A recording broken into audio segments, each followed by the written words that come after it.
All right. Sink 'em.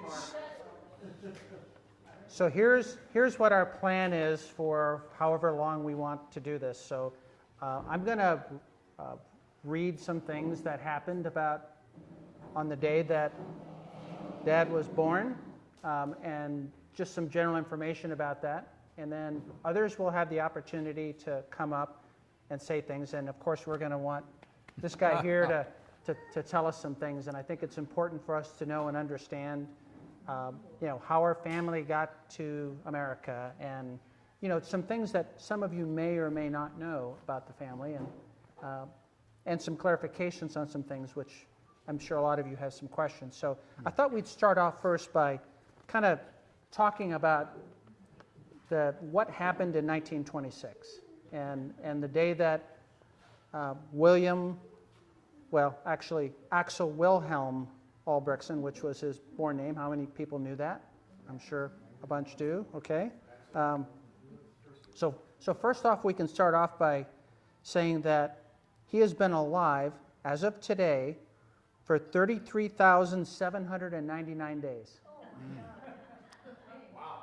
And here's the thing that most people wouldn't think of, is that he slept for 31 years, although we all know that his sleeping habits have been modified dramatically over the last several years, so I would say that.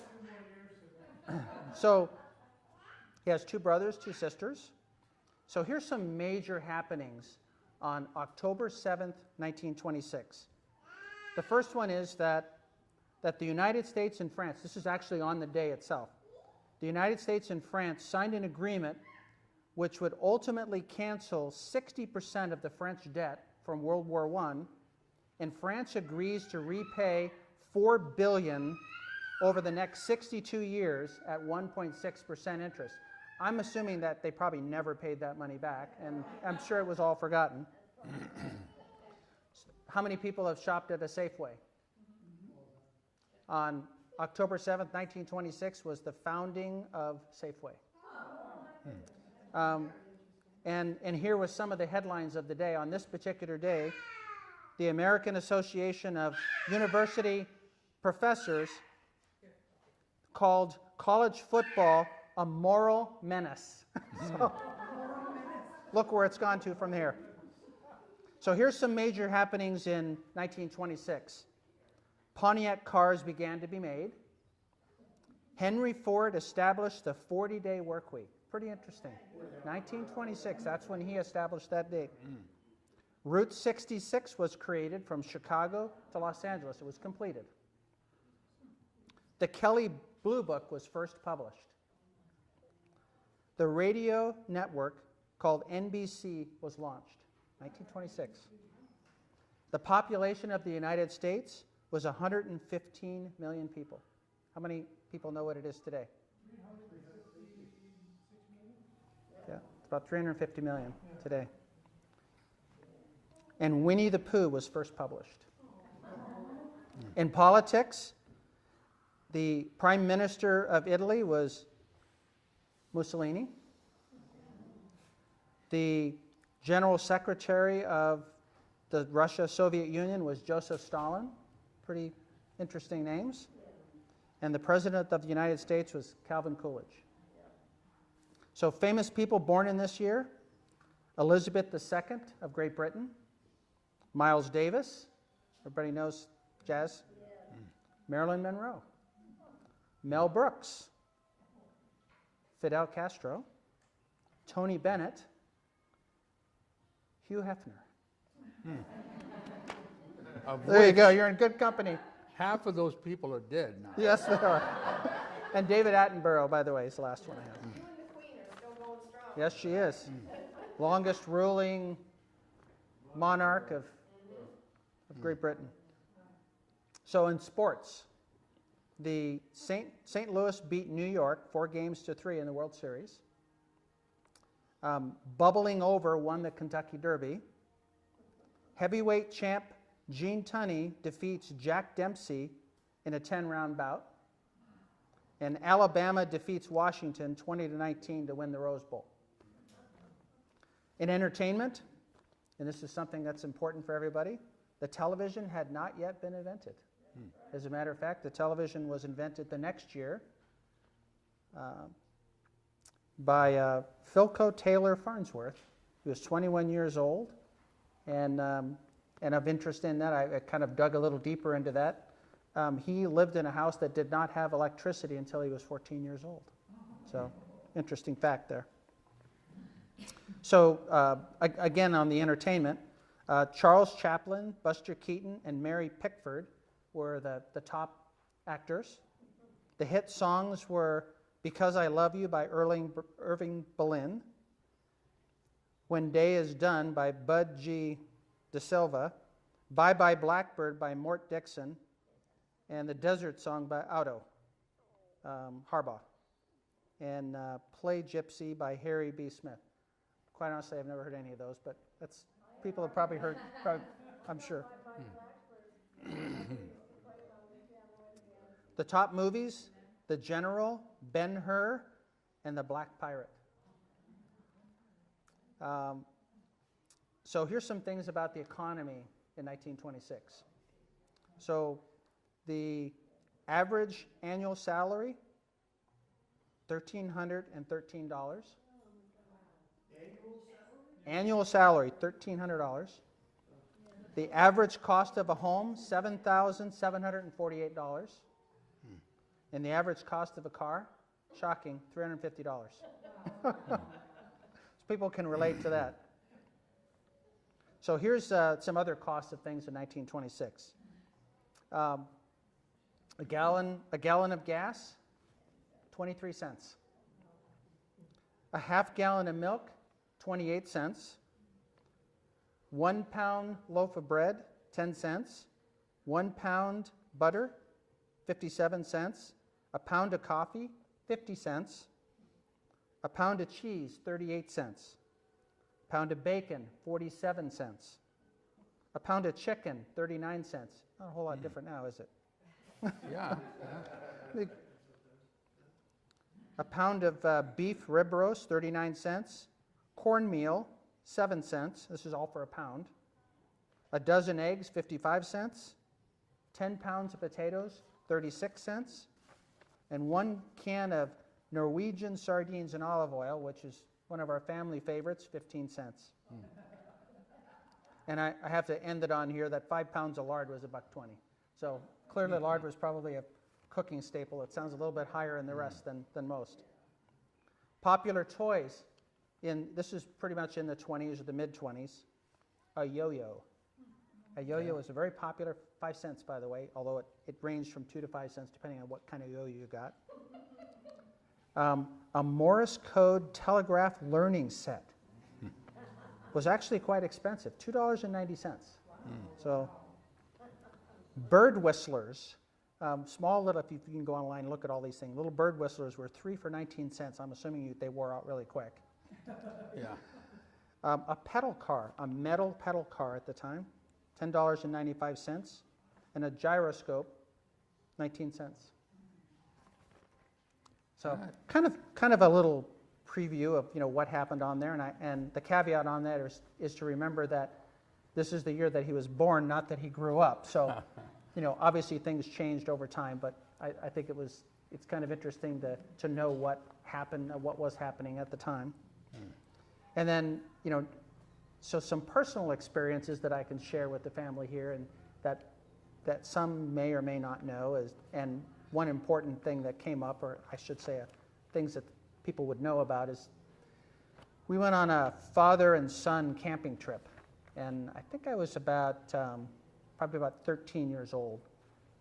And we went up through Buena Park, up to the planetarium, and up through LA and the Brea Tar Pits, and kind of traveled Hollywood, and we kind of traveled all around through that area. But we camped in this area up in Los Angeles, and on our way back, we stopped on Interstate 5 in San Clemente. And we stopped and had breakfast, and there on the front of the newspaper was the whole story breaking about the Manson murders.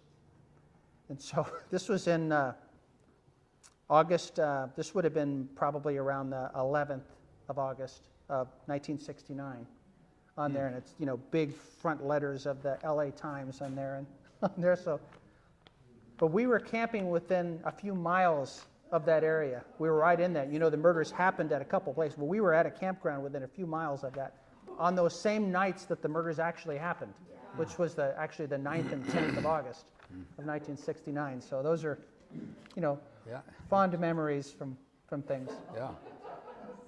So some of the other things that I can remember growing up is that, and things that I've learned as a, you know, as a young adult and as a grown adult on there are some things that are lifelong lessons that your father can teach you. And, you know, some of those things are diligence, attention to detail, and quality. And I thank you for that.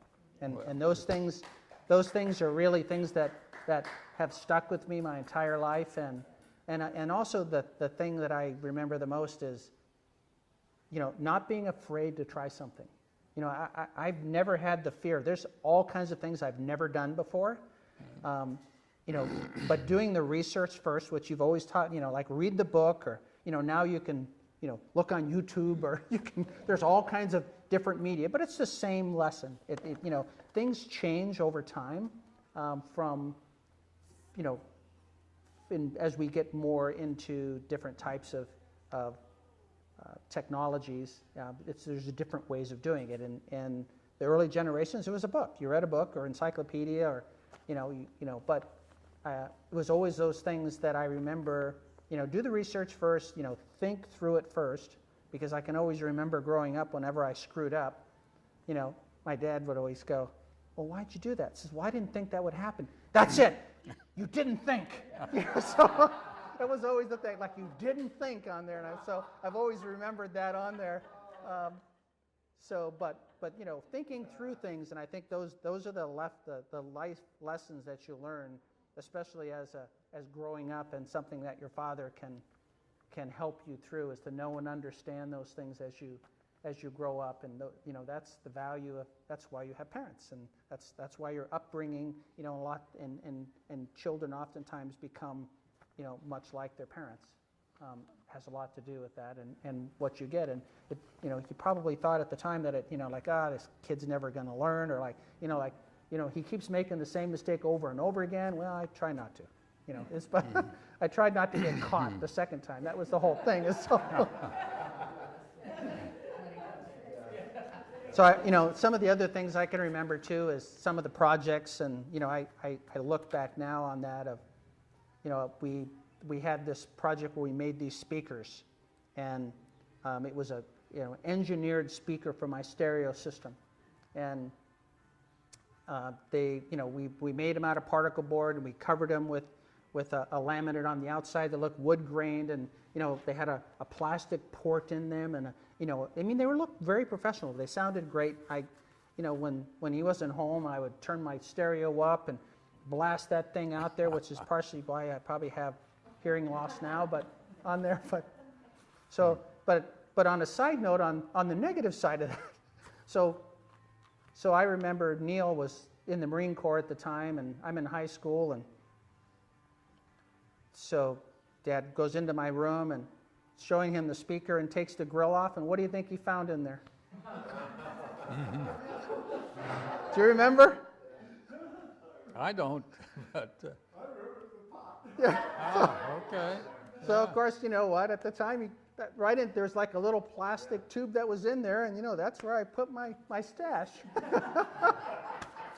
So of course, I didn't hear a word about it. But you know, I came home. I go in the bathroom. What do you think I see in the toilet? Like it's.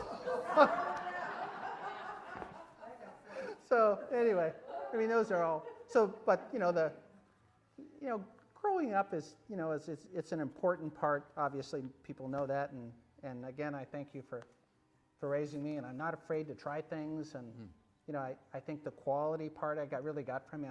I'm very diligent about what I do and how I do it, the attention to detail, and those are the valuable lessons that I learned from you. Well done. Okay. All right. All right.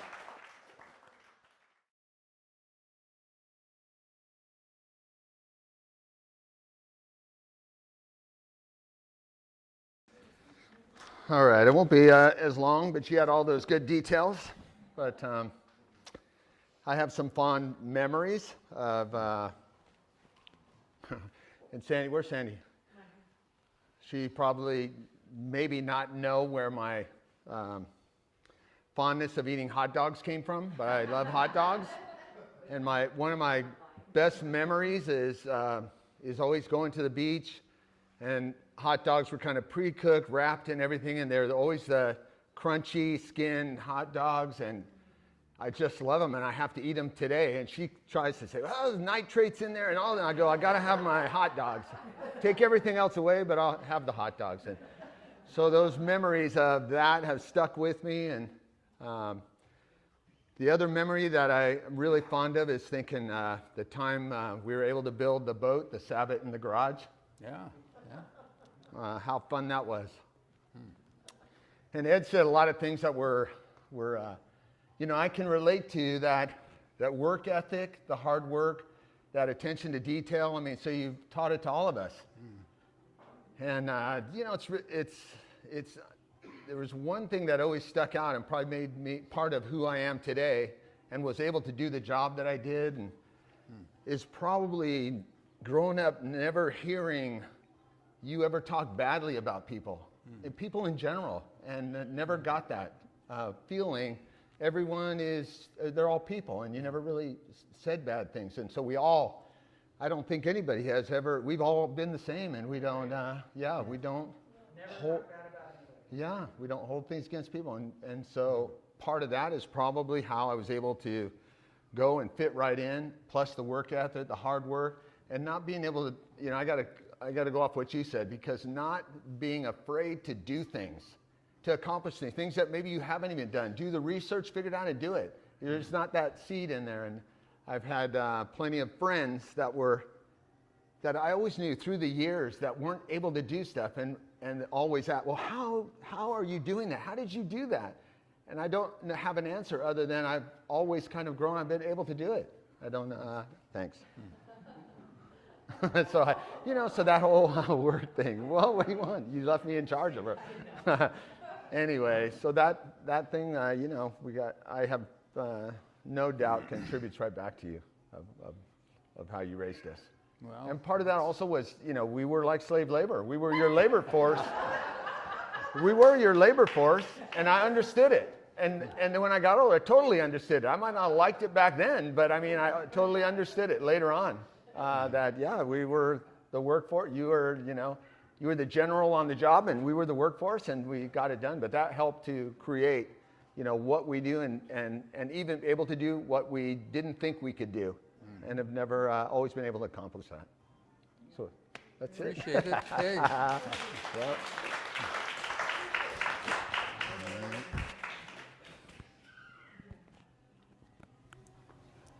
Okay, that's got to go up here.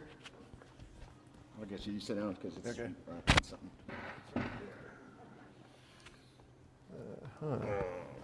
Got it? The early years. I was lucky enough where I was old enough to remember New York.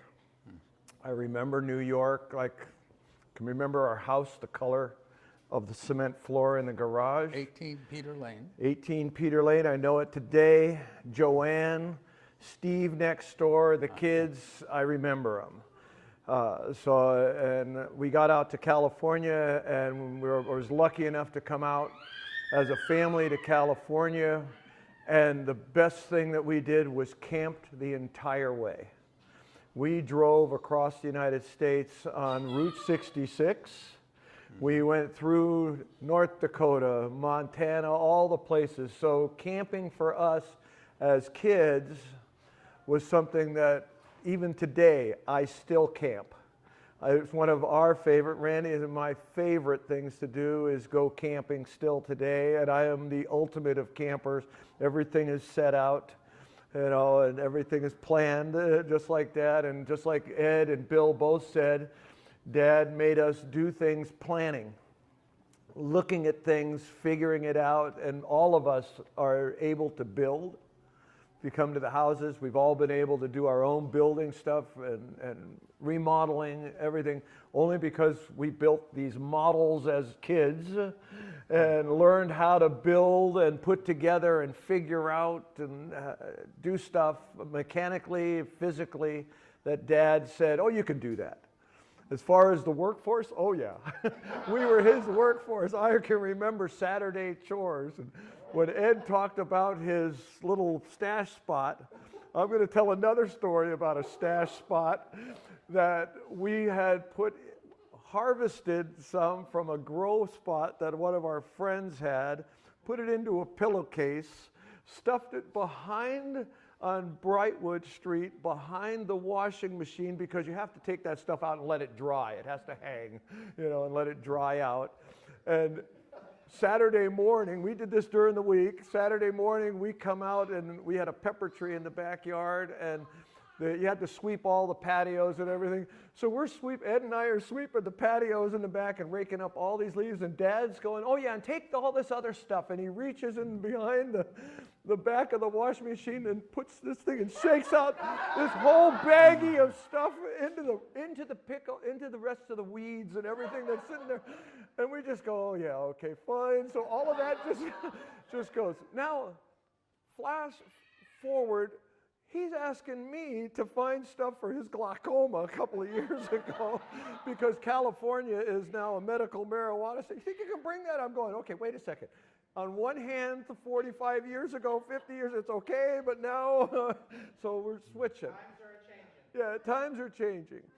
But I have been able to do the things, working for the city, a lot of the things that we did. He said, go to work for the city, you're not going to make much money.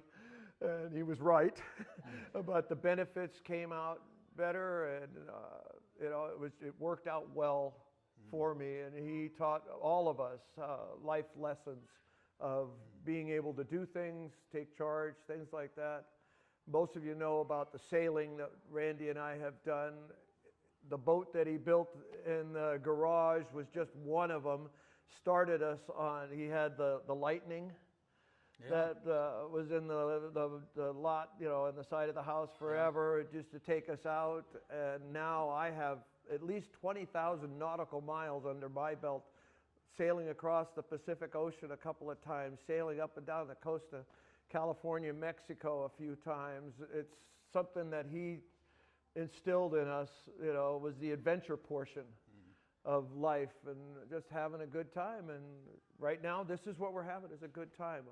We're now in our late 60s, and Dad's now in his mid-90s, and it's still going. I swear to God, he'll outlive me. That sometimes you hope and that, but life has been good for us. Life has been good. Lynn? The earlier years? Come on, have a seat.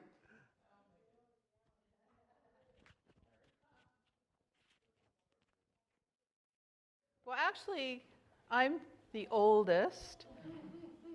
I got used to being introduced as, this is my older sister, like 40 million frickin' times.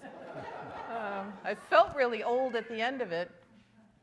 But in a way, actually, I always thought you had 5 cents. Yeah. Yeah, it's true. Don't choke up on that. Okay. I cry easy. But there's so many things. So many things. Neil and I were always very competitive. And we had a race, if you remember once. You won. You tripped me. I would have won. Yes, you did. You did. I was winning, and all of a sudden I face planted. It's like, what the hell happened? Yes. And then Neil's going, I won. Yeah, it didn't matter how. And I also remember that he hung up kittens in a closet. not me. So- No, he hung up kittens. No, you helped with the wounds. But he hung up kittens in the closet, and this was in New York, in Long Island. And then said, "Hey, could you get this out of the closet?" I was like, "Oh, man." And I opened the closet door to roiling kittens clawing down my legs with a laughing brother who thought it was hysterical. So, but The kitten did live. you almost didn't. But I remember drawing lessons. Oh, yeah. So, and anytime you asked a question, what did it say in the manual? What did the manual say? Show me where it said that in the manual. So, if you were going to ask anything, you better damn well have read that manual first. And but my first drawing lessons were an anvil, square, rectangle, ball, and cone, and meticulous, over and over again. It's like, not quite right. And then drawing the spider. I hate spiders. When Dad learned I hate spiders, he made me a gift of a tarantula in a box. Say, "Hey, I brought this for you." That was fun.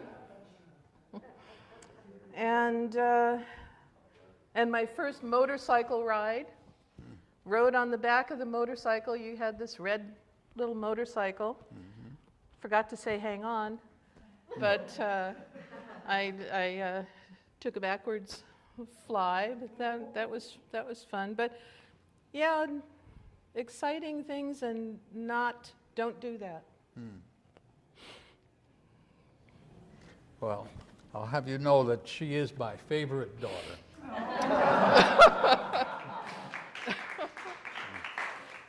Yeah. I appreciate that. I love you, Dad. Be nice. I'm nice. I'm a nice guy. Why wasn't I ever asked to go with you To where? anywhere? Hanging around Well- with your buddies? Was I too young and sniffly? This probably came about when we were children because I used to pal around with my older brother, who was, as it turns out, 6 years older than I. And he would take me to ball games and to hikes and even fishing. Yeah. But Eric, although not being that far behind me, 5 years. still was the little boy. And as always, go home. Get out of here. We'd go on walks in the park, and no, he's too small to tag along. So we never did invite you, but I don't know of any reason. We didn't hate you. It's just Oh, I know that. You were just a little kid, and we big boys just Yeah, I know. want to stick together.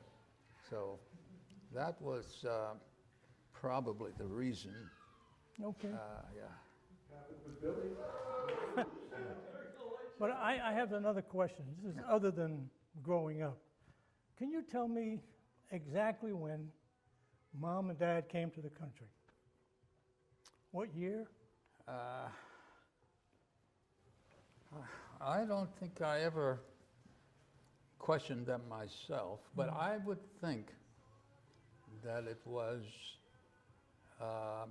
in the early 20s. Okay. Yeah, early 20s.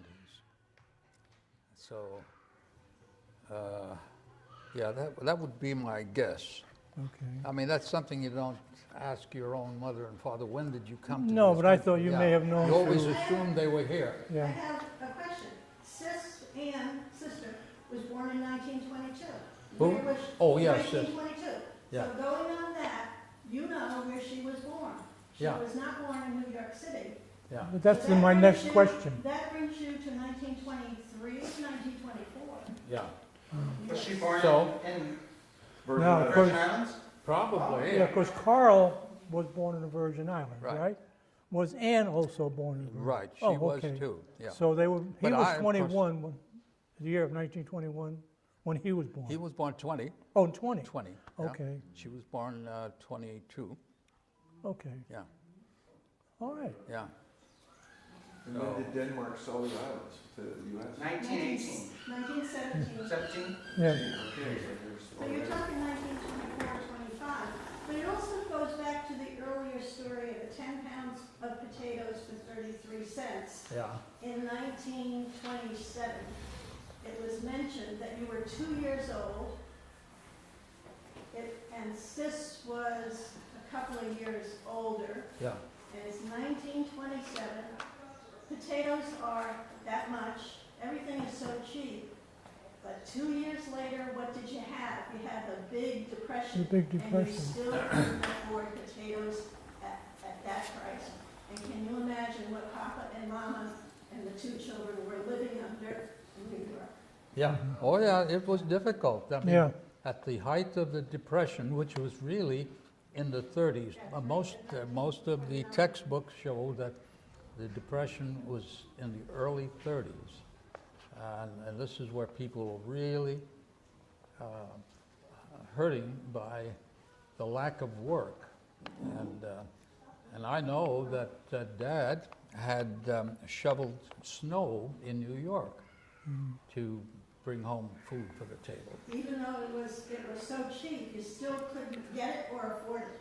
Yeah, well, and the reason why it was cheap was that the farmers were selling it cheap because they had to sell their produce.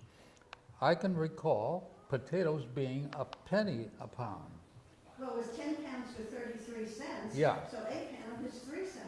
Yeah, 3 cents was the going price, but they would come around, and most people don't remember, but when I was growing up, I saw horse-drawn push carts in New York City. Yeah, I remember that too. Okay, The well, vegetable guy used to come around and holler up in the windows. yeah, there would be, you can see, and of course all the kids in the neighborhood would jump on the back and hitch a ride on the back of the Yeah, horse-drawn cart. yeah. I tell my grandsons today that same story. They don't believe it. Horses in New York City? Are you kidding? Yeah. Never heard of such a thing. Yeah, Well, look they, it up. They look it up, and I can also recall they modernized Borden's Company, which was a milk distributor.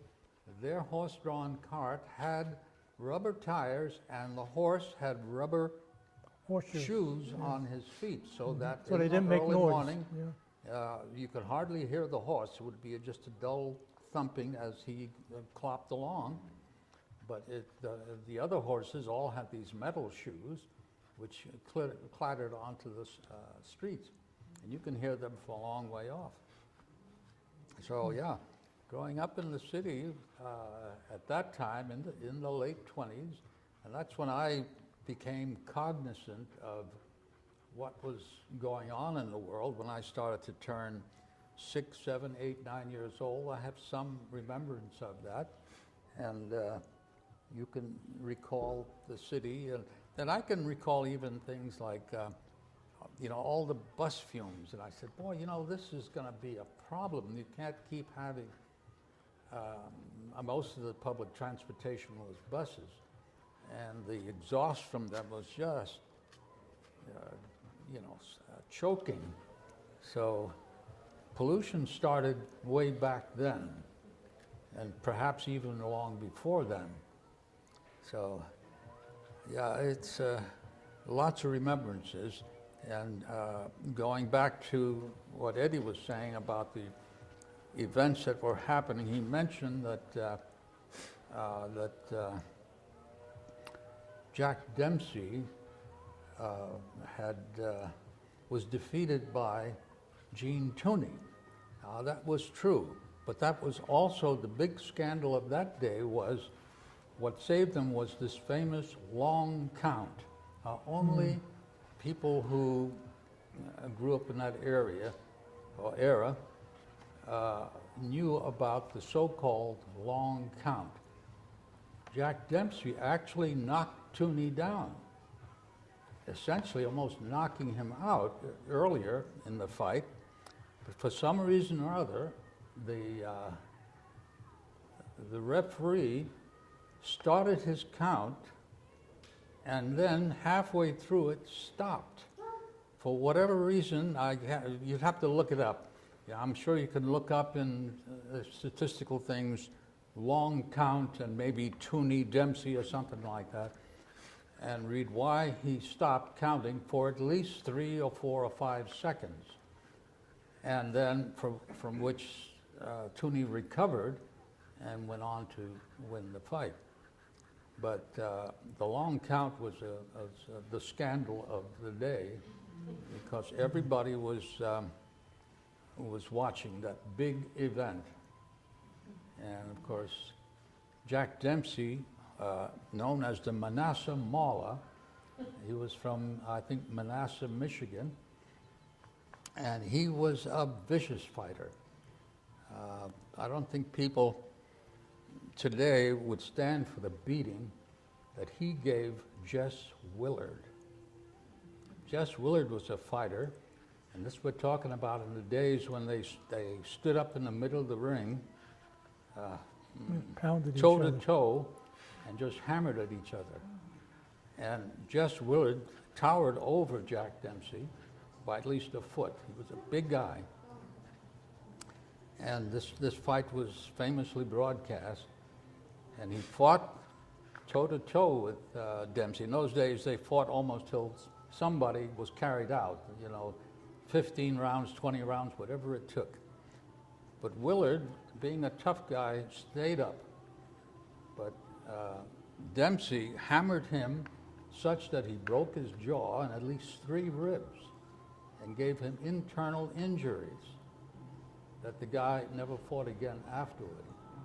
Now, a fighter who can punch that hard, is a champion fighter. So anyway, that was some notes that you gain by being as old as I am. You remember things like that. My dad used to be an avid fight fan, and used to watch all the fights, and we'd stay up to see them. And famous fighters, at that time, Joe Louis was the big, he was something like the modern day Muhammad Ali. What was Joe Lewis's nickname? Don't answer. The Brown Bomber. Oh, well, we shouldn't. Oh, I'm sorry. Brown bomber? The Brown Bomber. Yeah, that was Joe Louis, who And was, Bill said we watched, and I'm included in this, that we watched them fight, or Pop liked to watch them fight. You didn't watch them fight. You weren't seeing somebody get their head knocked off. You were listening to that little radio. Yeah, the little Philco radio in the corner. So you didn't see the gore that was horrible. yeah, we didn't watch it. I Yeah. forgot that TV was not around there. So was Tunney, is it Tunney that you said? Tunney, whatever. Was he crippled from that fight? Was he the guy who was pulverized? Oh, Jess Willard. Yeah. Willard, was he crippled and? Oh, I'm sure that he was not the same man again. He might have recovered and able to walk and so on. But the thing that was so noteworthy about that was that he took such a terrible beating in the ring that was never repeated again afterward. Nobody ever. The only time was there was a fighter who fought Joe Louis. His name was 2-ton Tony Galento. Big, heavy guy. He was rotund. But he's another one of these street fighters who grew up probably in Brooklyn somewhere, and they don't give up. So Louis actually turned him into hamburger meat in the ring. His face was so bloodied and so smashed and they never stopped the fight because it was a championship fight, and it was a terrible beating again. Yeah, fights from the past sometimes could have been very vicious, and that was the big blood sport then. Pretty much like MMA, you know, the mixed martial arts fighting that you see today, where they have to stop the fight to prevent the guy from being physically incapacitated. So. Tell the story. Friday night entertainment. The Shadow, The Witch's Tale. Oh yeah. The radio, of course, in those days was what that was their form of entertainment. So listening to the radio was always a family gathering, and the kids, of course, when they got home from school, I did, and everybody else would rush to the radio to catch anywhere from 3:30 to 5:30 serial programs, which included Jack Armstrong, All-American Boy, Jack Little Armstrong. Orphan Annie, Sky King. Yeah, The Lone Ranger. And of course, The Lone Ranger was on later at night because the adults used to listen to that. And Saturday morning was Let's Pretend. Yeah, Let's so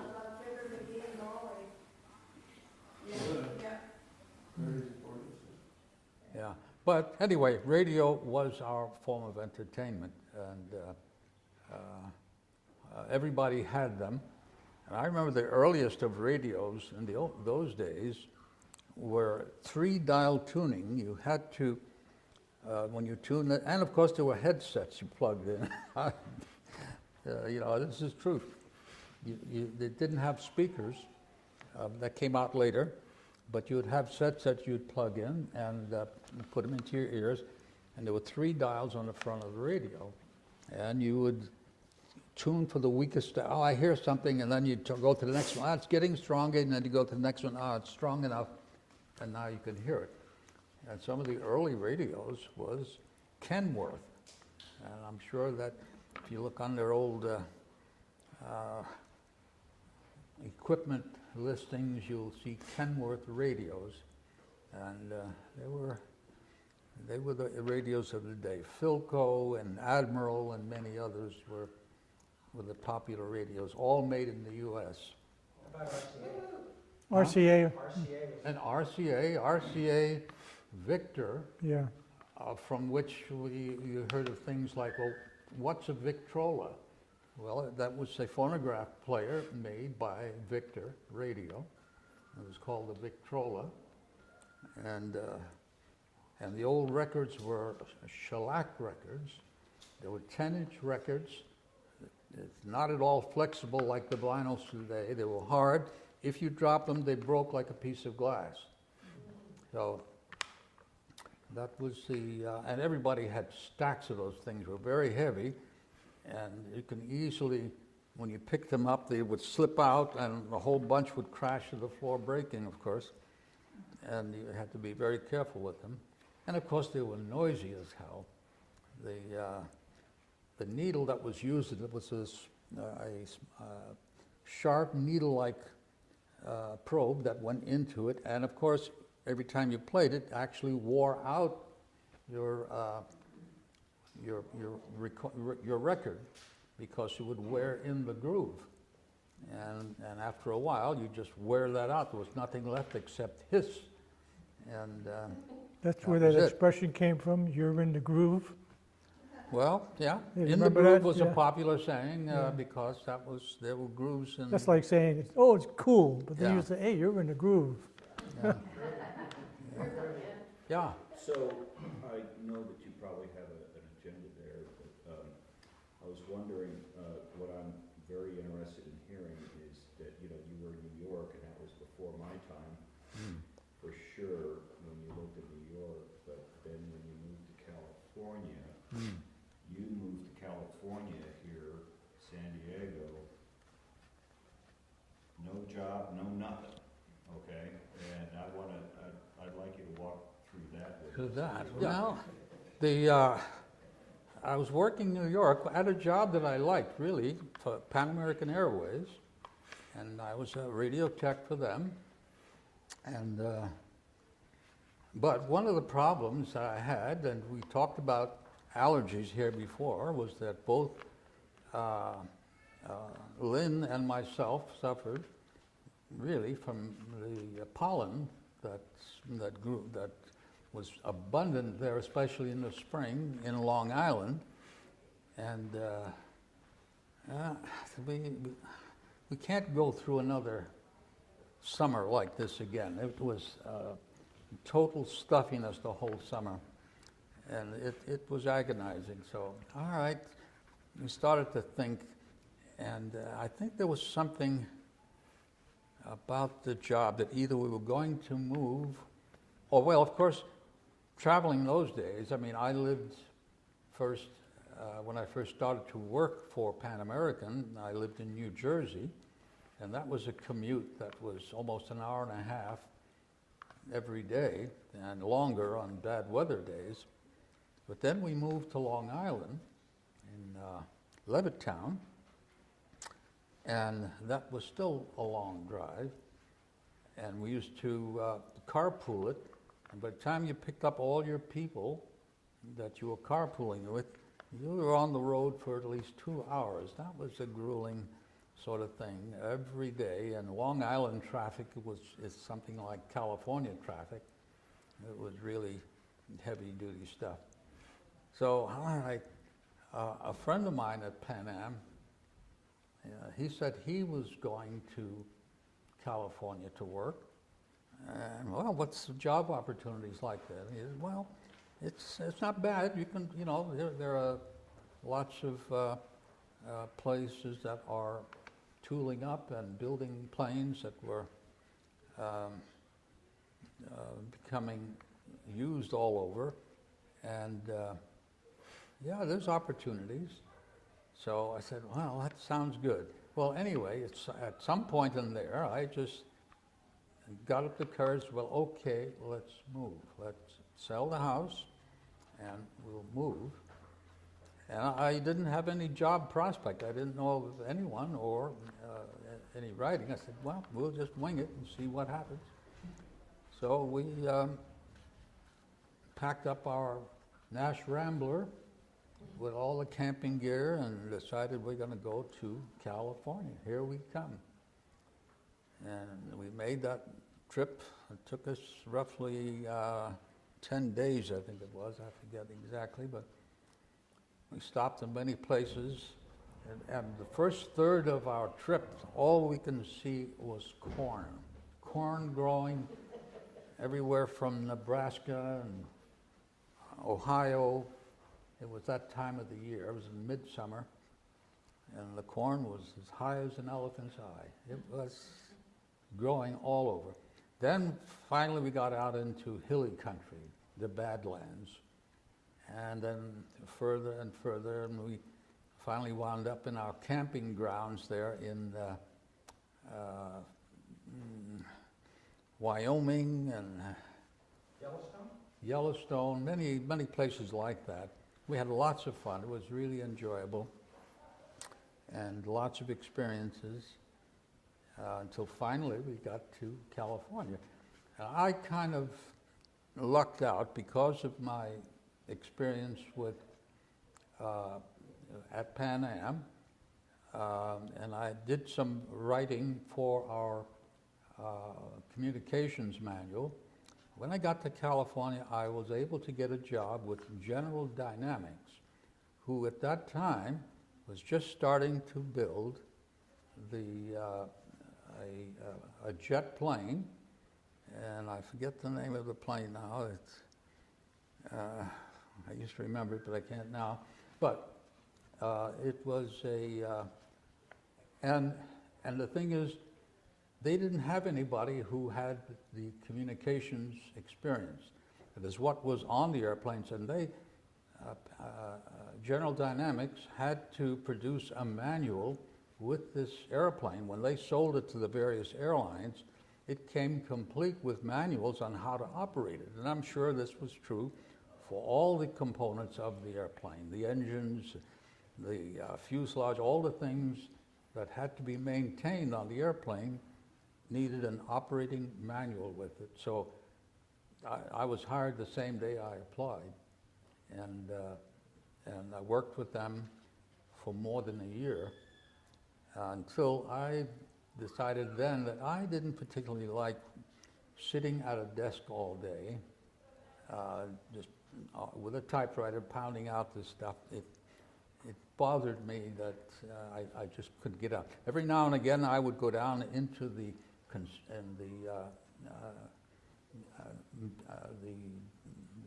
what do they call The that? manufacturing area? Well, the factory floor, and just go look at the airplanes and touch them so that I can get a feel for what was in them, because I came out of an environment where we worked on the planes all the time. We were up in the cockpit handling the same equipment that the pilots used, working with the airplanes, and it was much more exciting and fun. I really enjoyed that job. So I decided I'm not going to do this longer. I can't just keep sitting here. So I decided I'm going to get back into communications work. And then I did. I started to work for people who were doing mobile radio systems. And that was Motorola. And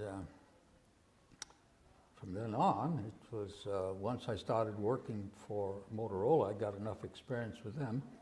Later on, of course, with that same experience, I was able to get a job with the city of Chula Vista, who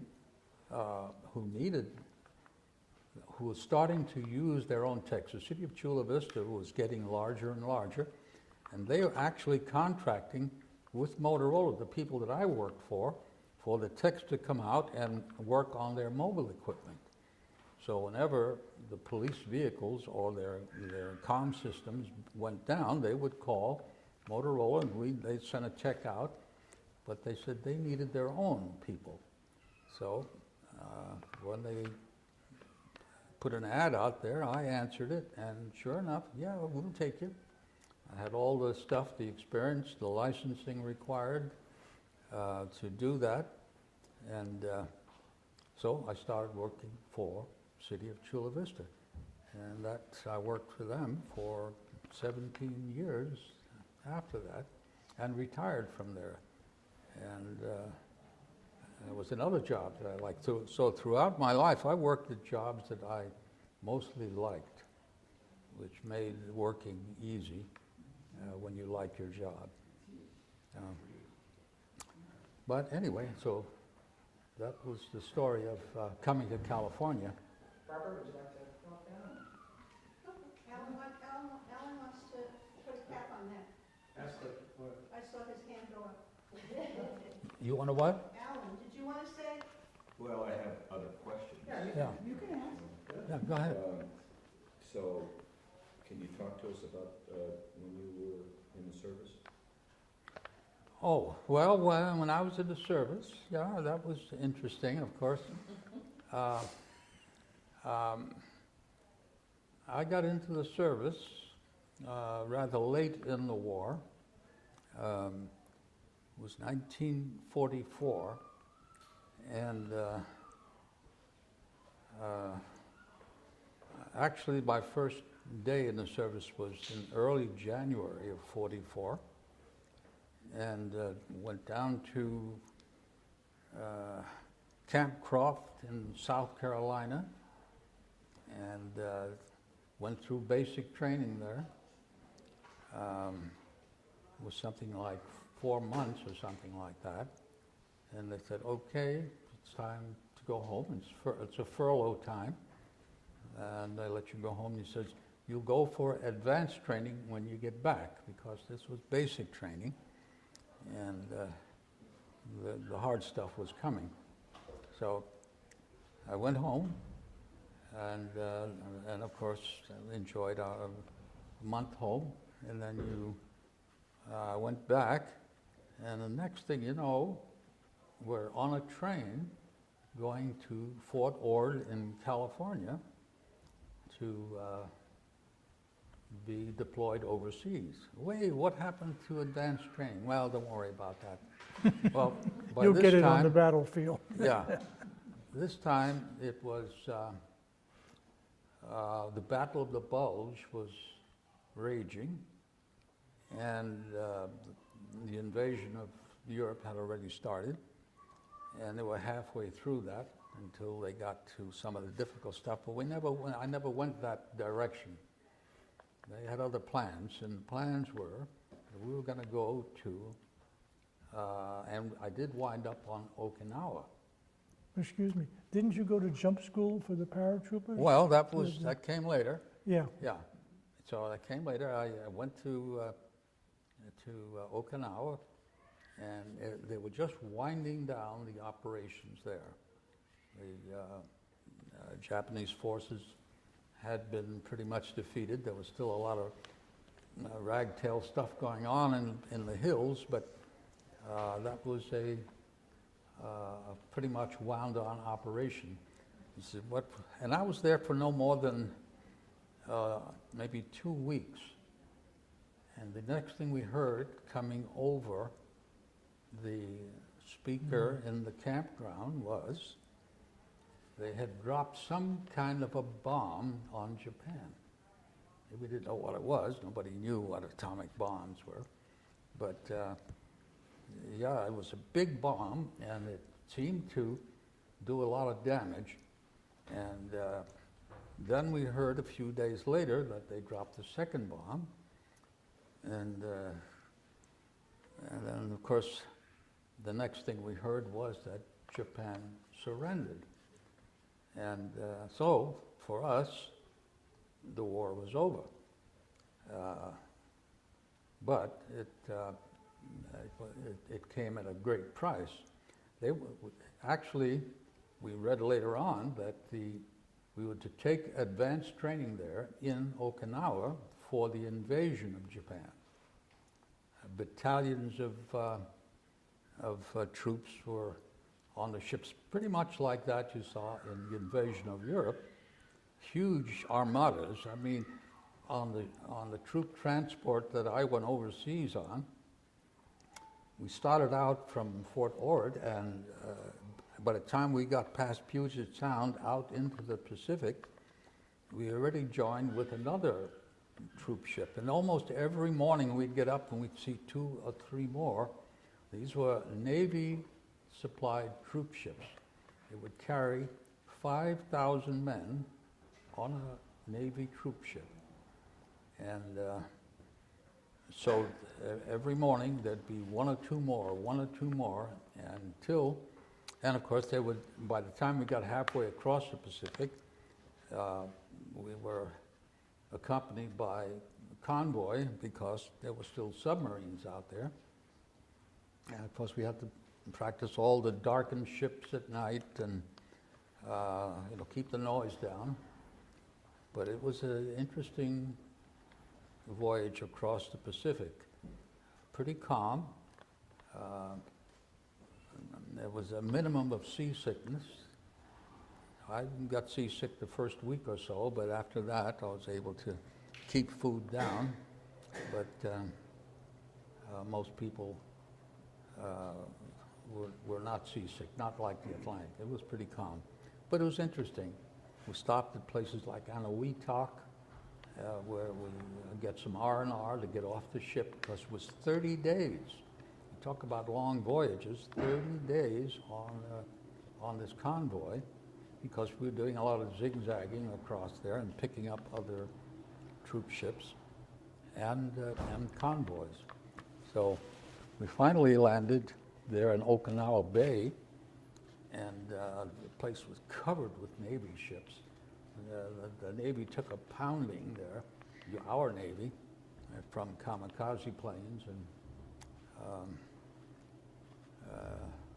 yeah, it was pretty rough and messy. They then took everybody. We went ashore in the landing craft. You go down the cargo nets, carrying all the junk on your back, except your big duffel bag. That was sent ashore later, which we had to find, and I never did find mine.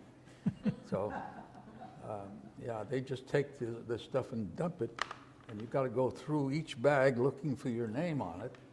And that was pretty hard to do, especially after some of the pouring rains that we had there. quagmires of mud up to your ankles, and yeah. Didn't you get a bit of malaria? Didn't you have an episode of malaria? Oh, well, that came later. And what was I going to say about, the paratrooping? Yeah, when I got to,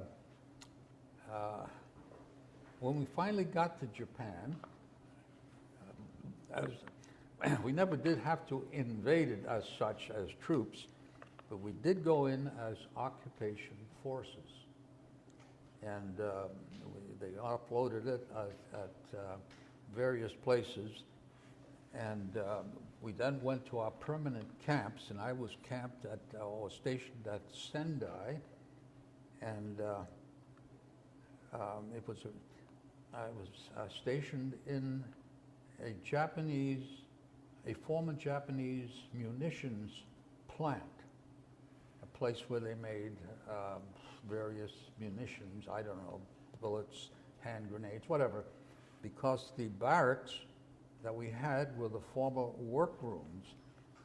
We had walls separating all the buildings, and we found out later these were blast walls. In case they had a fire or an explosion, it doesn't blow the whole place down. So, but it looked almost like prison cells, I mean, with this high 10-foot wall that was just outside our barracks windows. But anyway, there was an opportunity there. It says, hey, we're looking for volunteers to get in the 11th Airborne Division. And the pay is good. They pay you extra $50 a month. And you get to wear these fancy laced up boots and a parachute jacket. It was not wonderful. Of course, young kids as we were, yeah, that was glamorous.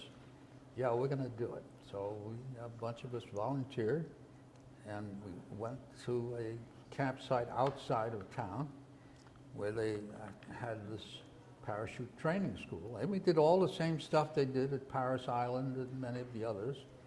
You know, wake us up in the middle of the night, run our feet off, and drop down and do push-ups and many other things. I suppose we're making a lot of noise. It's picking up. Oh, it's picking up the noise? Oh, okay.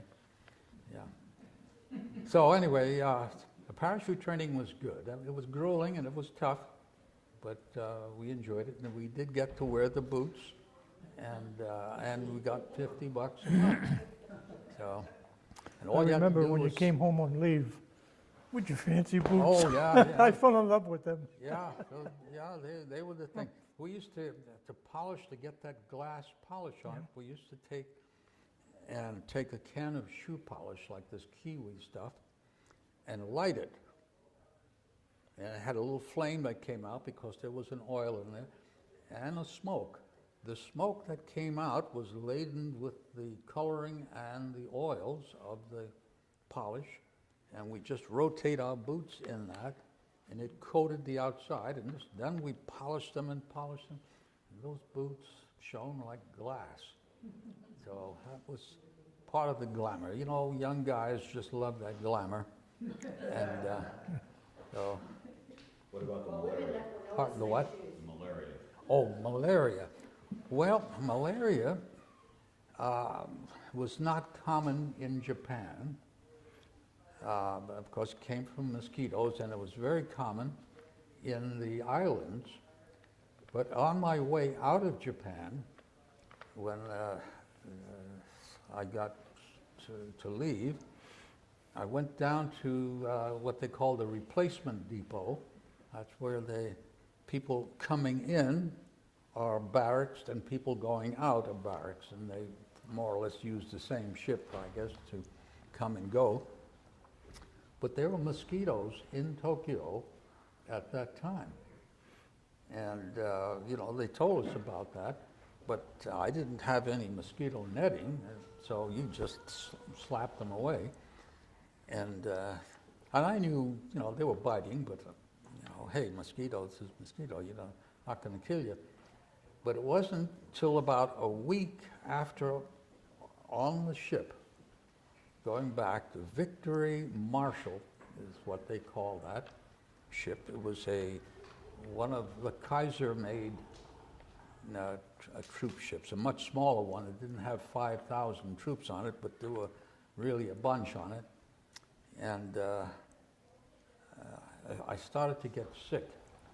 And the sickness, malaria, is very debilitating. You feel weak, you feel exhausted, and you perspire.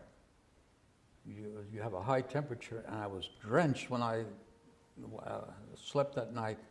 I was almost like in a pool of my own sweat. And then I would wake up, and then the next day I would be shaking and shivering. I couldn't keep warm. So it was alternately shivering and sweating that something wrong. So I finally went to sick bay, and they kept me in sick bay for a few days. But by that time, yeah, by that time we were almost home. It took only 10 days to get back home, back into the States. And I landed at one of the campsites there in Seattle. And I went to sick bay there. Oh, yeah, this guy's got malaria. And they loaded me up with what was called atabrine and other things, which kind of cleared it up. I mean, I pretty much left there without shaking and shivering. But I had only one reoccurrence a year later. They said, you know, these things reoccur from time to time, and it did, but only one time. Now, when you come back with malaria, they generously give you a 10% disability payment, which, you know, might have been, I don't know, $30 or something like that, $20, $30. And, but after a year, I didn't get it anymore, and they said, that's it, you're not, you know, you don't get any more disability. So, but that was the malaria part. It was not a good disease. It's something that stays in your blood. From that point on, I could not volunteer or donate blood.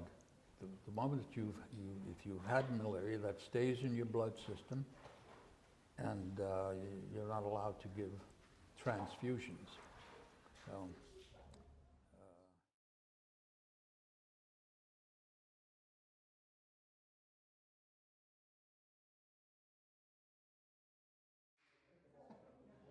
All right, Barbara, share your experience. Okay. I'm Barbara Jean Albrektsen Gilmore, and I aim to make you laugh, so I don't want to start crying. Anyway, birth order throughout this afternoon sounds to be really important. I'm 11 years younger than Bill. I'm the baby of the Albrektsen family, of this family. So picture this, I'm 3 years old, and 11 years, Bill's got to be about to turn into a teenager, and he's about to become the absent-minded professor, because that was his nickname as he matured. Anyway, okay, I'm having an Alzheimer's moment. I had this all written down, and then I threw it away because I thought it was so corny. No.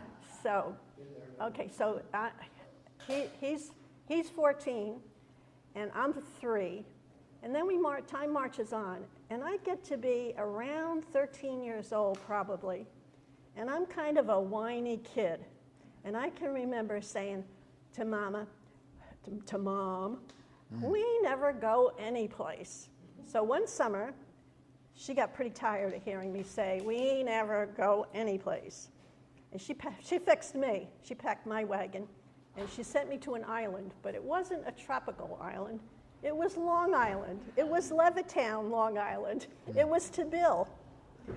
And he came out to New Jersey in his, it looked like a new station wagon to me, Yeah. in his station wagon to pick me up, to take me for a few days to his house. Now, being the Okay, I'll talk about that station wagon. Has anybody seen National Lampoon's Family Vacation? That was a copy of what Bill had. Bill's station wagon had the laminated wood sides. I don't know if it was a Chevy or a Ford. It was an old Ford. It was a Ford. What they used to call real station wagons. Yeah. They were wood paneled with wood framing all on the outside. Yeah. It could carry a truckload of 2x4s plus a family of 6. Yeah. And when gas was only 29 cents a gallon. So he took me out to Long Island, to the tropical island, and I was only there maybe 48 hours, and I was such an airhead and a teenager. Apparently I didn't know how to use a shower, and apparently I didn't know how to put the shower curtain inside the shower or the tub. And all of a sudden, there's banging and yelling at the door. You're flooding the bathroom. There's water coming out from under the door. I don't think I took another bath or shower that week that I was there. That was the end of that. So, and in spite of that episode, down through the years, Bill has always been generous of his time and being a tour guide to me. He was the one who introduced me to Balboa Park and to San Diego Zoo. I can remember him pushing Mama, in one of the later trips, he's pushing Mama up and down the hills, and she's in a wheelchair, but I was visiting, and we're going through Balboa Park and the zoo for probably the third time.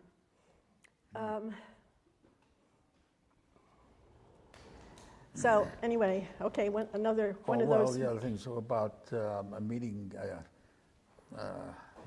Gilmore, how you got to become familiar with the Gilmore family through the Red Cross. Well, in the questions that were asked, a very interesting point is, and I told you what my name is, Barbara Albrektsen Gilmore, because I was married to a Gilmore.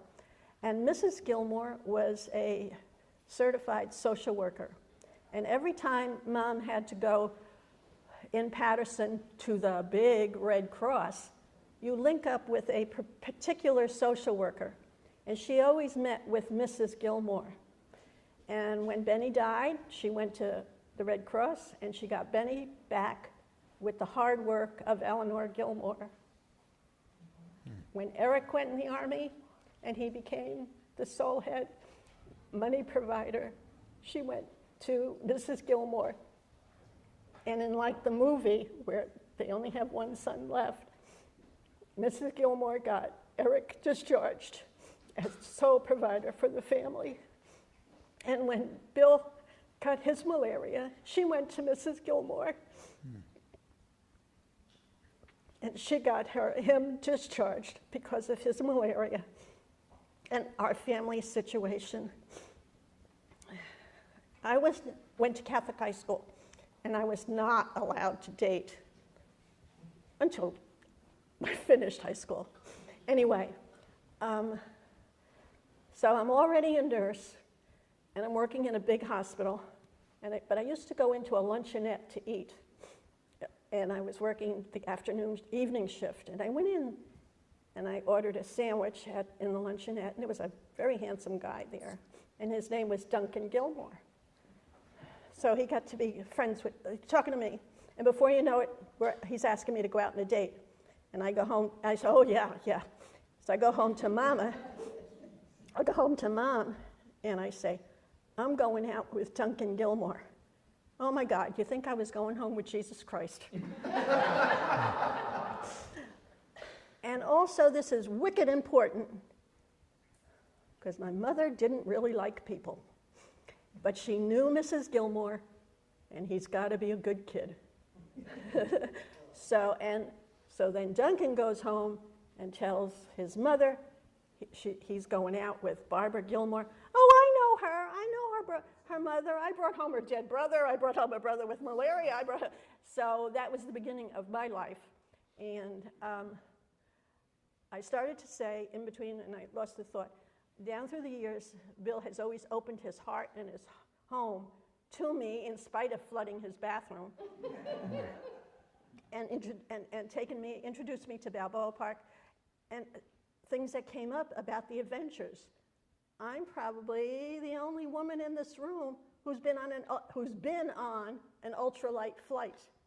It was because of Bill that I went to one of his ultralight breakfasts, and he, go ahead, go on the plane. And I went with this guy who I didn't know, and we're flying all around up on an ultralight plane while the guy is telling me that my eyes are as blue as the ring that I'm wearing. And through Bill's adventures, I lived an adventure too. I lived many adventures. And so that's my story. All right. Yeah, she was a great help. Our ultralight flying club would have these events periodically of a breakfast or a luncheon or something, and we'd have somebody was going to prepare the food, and we'd volunteer. So I volunteered once. Yeah, I'll prepare the food, and we had a breakfast. Dozens of eggs. There's about 30 guys in the club, and so Barbara happened to be available Visiting there. you, yeah. I was visiting, and so she helped me that morning set up the stoves, helped cook the eggs, and whatever else we had. I thought you were going to say something else. I hardly remember that. Yeah.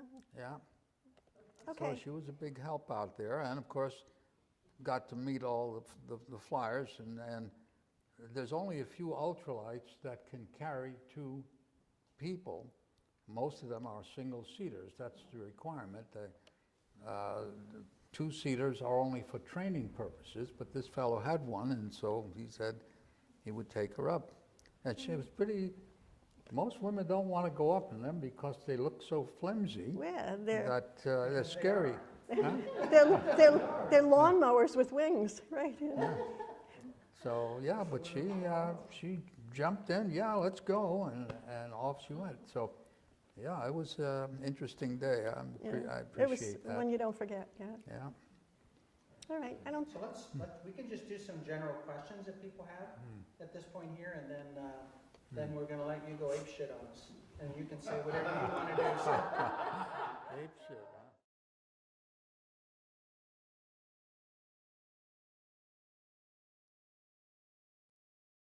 Does anybody else have any questions? Art? Pops, you instill such a work ethic in your voice. Where did that come from for you? Where did that come from? That came from my father. That's what I was wondering. Yeah. My father was the same, so I could recognize that, hey, why did I do it? Yeah, that was because he was a focused, concentrated worker. When he started to do stuff, he did it. And I always remembered him as a can-do person. Yeah. I even liked the way that he used to test for whether light sockets had power in it. And he put it... No, he never did that. I was too chicken. The most that I can do, I experimented sticking a fork into a wall outlet, and the whole thing. Guess it's working. Yeah, it's working. But yeah, he used to. I said, doesn't that hurt? He says, no, he feels a tingle. It's so he could tell if there was power in a outlet socket by Eric, what was that contraption you made that looked like a copper tube, had 2 wires coming out, and at the end of those wires, you're laughing, you see, and it had little copper handles at the end of those wires. And then I would hear, Eric, hold this. And the next thing I knew, my eyes, the torture. Yeah. What was that? Well, what that was my early days with electronics. I discovered a vibrator, a coil. It's a device, and what's called an induction coil, that if you pulsate the energy in the primary coil and the secondary coil will produce a much higher spark. And, you know, it really bites. You tested it for him. All the time. And my fun was, I don't think I was more than 10 or 12, or maybe a bit older, was to see the look on these kids' faces when, you know, this thing, when it vibrated, made a high-pitched bzzz sound. What's that? What's that? I said, here, you can hear the music. And I had 2 wires and little 2/4-inch copper tubes at the end of it. They hold these, and it was cruel, and I realize it now that parents would have beat the shit out of me if they knew what I was doing to their little kid. But, you know, the thing is, what...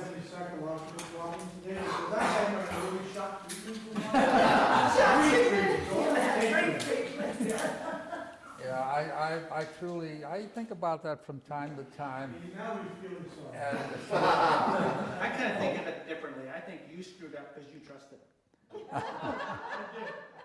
well, it was a cruel thing to do. I mean, it's not bullying, because all around me were lots of little kids who had already got the joke, anxiously awaiting somebody else to get it. And so, they, you know, with eagerness, they said, yeah, go ahead, try it. And boy, the shock when you see on their face when they can't let go of that thing. I mean, it didn't burn them, and I don't think it permanently harmed them. I hope not. But it was a cruel thing to do. But that's what kids do. So unfortunately, Kids do things. yeah. I remember at one time, and I remember this, we were living in New York City. Distinctly remember 4th of July. Everybody was throwing firecrackers. And there was a kid there that had a pea shooter with the wooden mouthpiece on it. Yeah. He had the pea shooter in his back pocket. Yeah. And I thought it was you or somebody else that put a firecracker in the tube with a pea shooter. Imagine off this guy like a crack in his pants. I mean, it exploded in his back pocket. Yeah. No, I can't plead guilty to that, but There was somebody else. Like yeah, you and I somebody were else. there at the time. But I was telling Eddie earlier about the toys that kids had at that time, and one of them was a little toy gun that we used to call a punk gun. Now, nobody today has even heard of it, let alone seen one or had one, but it was a little Japanese-made toy gun that you would have this long stick. It looked like a chopstick, or even thinner than that. That if you put it into the back end of it, pull the trigger, it broke off a piece of it, but it came out the front end, and the little piece about the size of a grain of rice would shoot across the floor, you know, about a good 10 feet.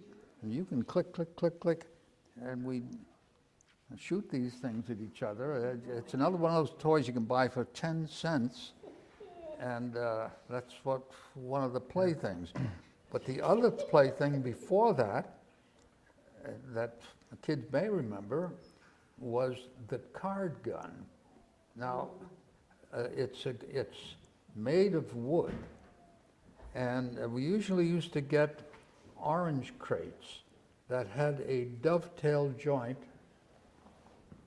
at the corners of the end reinforcing box, such that if you cut that dovetail, it would expose a corner of the piece of the wood, and then we cut the length that was the gun, the tube part, and a small handle. You take a rubber band, fasten one end of it under the nose of the gun, stretch it over the top and over that little lip that we just exposed, and would snap over that. Then we take a little piece of cardboard, a square, and slip it in between. Well, linoleum came later. But the cardboard Drew blood, right? was old boxes. Drew blood? Yeah. The little piece of cardboard would be slipped in between, and then you just roll the rubber band off the edge of the wooden corner, and it would fling that piece of cardboard across the room. I mean, 50 feet. Now, what limited its length was that it was very light, and would just sail and usually curve off somewhere and land. But it was fun to shoot them around the house. But somebody got the bright idea of using linoleum, which was the plastic flooring that was used. Now they're much thicker and heavier. And when you stretch that rubber band over that and let that go, that would really sail and smart. And of course we used to have gun fights with that. You had a t-shirt on or bare arm, you came home bloody. Yeah, those were the homemade toys of those days. All kinds of them. Yeah. Yeah. So, Dad, you had told me a story once about your putt-putt boats. Oh. And the putt-putt boats and how you modified them to use alcohol. And Yeah. so, and then you had told me about your squirt guns that you used it with. Do you Oh, remember? well, okay. Those were, again, you're getting a little tougher. I don't know. Putt-putt boats, I'm sure you may be able to find them even today. It was such a clever invention of the time. It was, again, Japanese made. They were the cheap toy makers of my youth. Anything that was Japanese made was usually very flimsy, and so they got a terrible name for making Japanese cheap stuff. junk. Yeah. But they made this little toy boat. It wasn't any more than about 6 or 8 or 10 inches. They came in various sizes. But inside of it was a small metal tray with a thin diaphragm of metal on the top of it. And then 2 tubes coming out from that little tray that was inside the putt-putt boat went through the back end, the transom, and stuck out the back of it. Now, the thing is, you put water through those tubes and would fill up this little tray that had this thin diaphragm, and you would put a candle under that. It would heat the water that was in that little tray. The tray was sealed, it wasn't open, it was a sealed tray.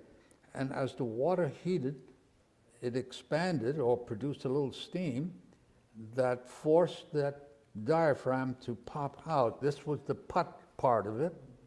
And when it putted, it squirted the water out the back of these 2 tubes. Then, because it was a diaphragm and popped out, it had to pop back in again, and that was the other half of the putt. And it sucked water in through the tubes, where the candle heated it again and putted it out. And the thing would go putt, putt, putt, putt, putt, all over the bathtub, in circles or wherever you put it. So that was the Putt-Putt Boat. And they were very popular kids' toys in that period, probably in the 30s. Yeah, I'm sure I had it before I was 10 or 11 or somewhere in there. And yeah, so the Putt-Putt Boat was another popular toy that kids had. That were pretty cheap. They weren't expensive.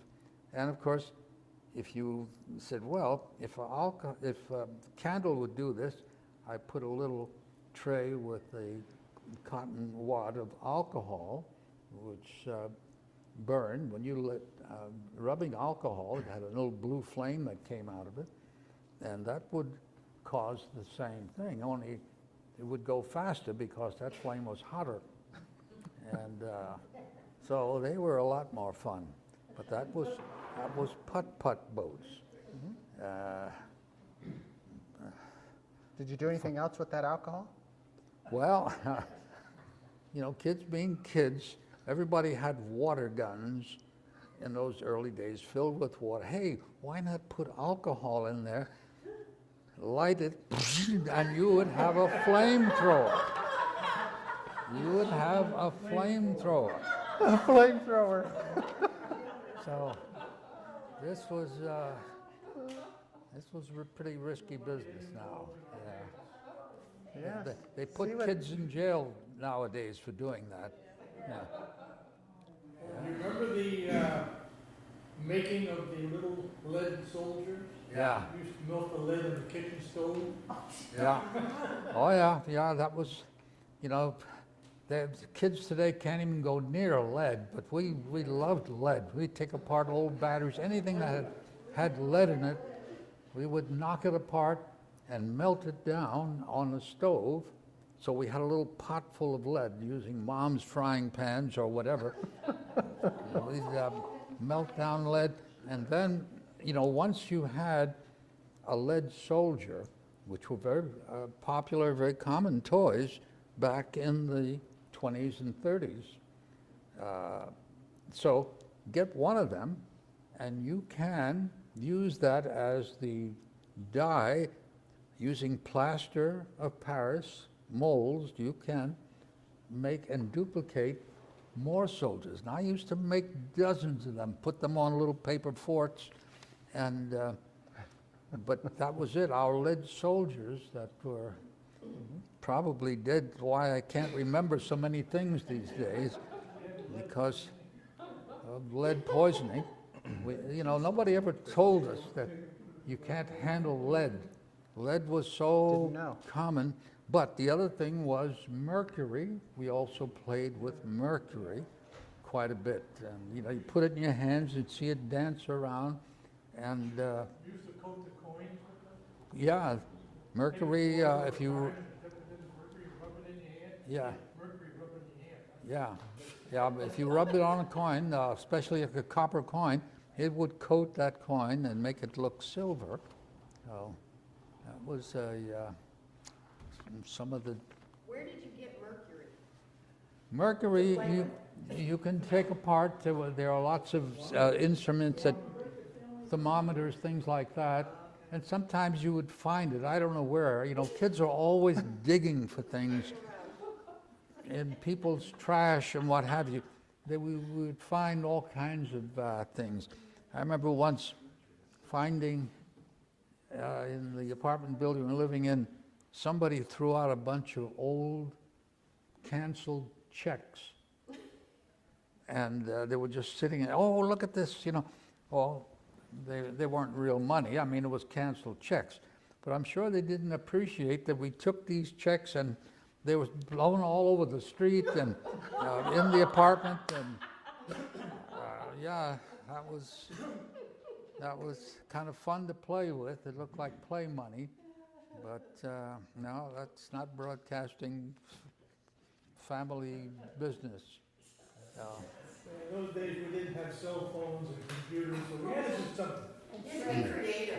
Yeah, Creative. that'd be creative. Yeah. Well, there was one incident that I had, Barbara reminded me of, was that I did a stint up in Alaska back in 52, I think it was. I was still working locally, but I didn't have medical insurance. And Anne was about to have another baby. That would have been Michael. And So it would have been 62 then. 60s? Early 60s. Yeah, okay. Yeah, oh yeah, not 50s, 60s, would have been 60s. So, all right, but RCA, who was recruiting people to go up on work on the, what was called the Dewline system, part of the system.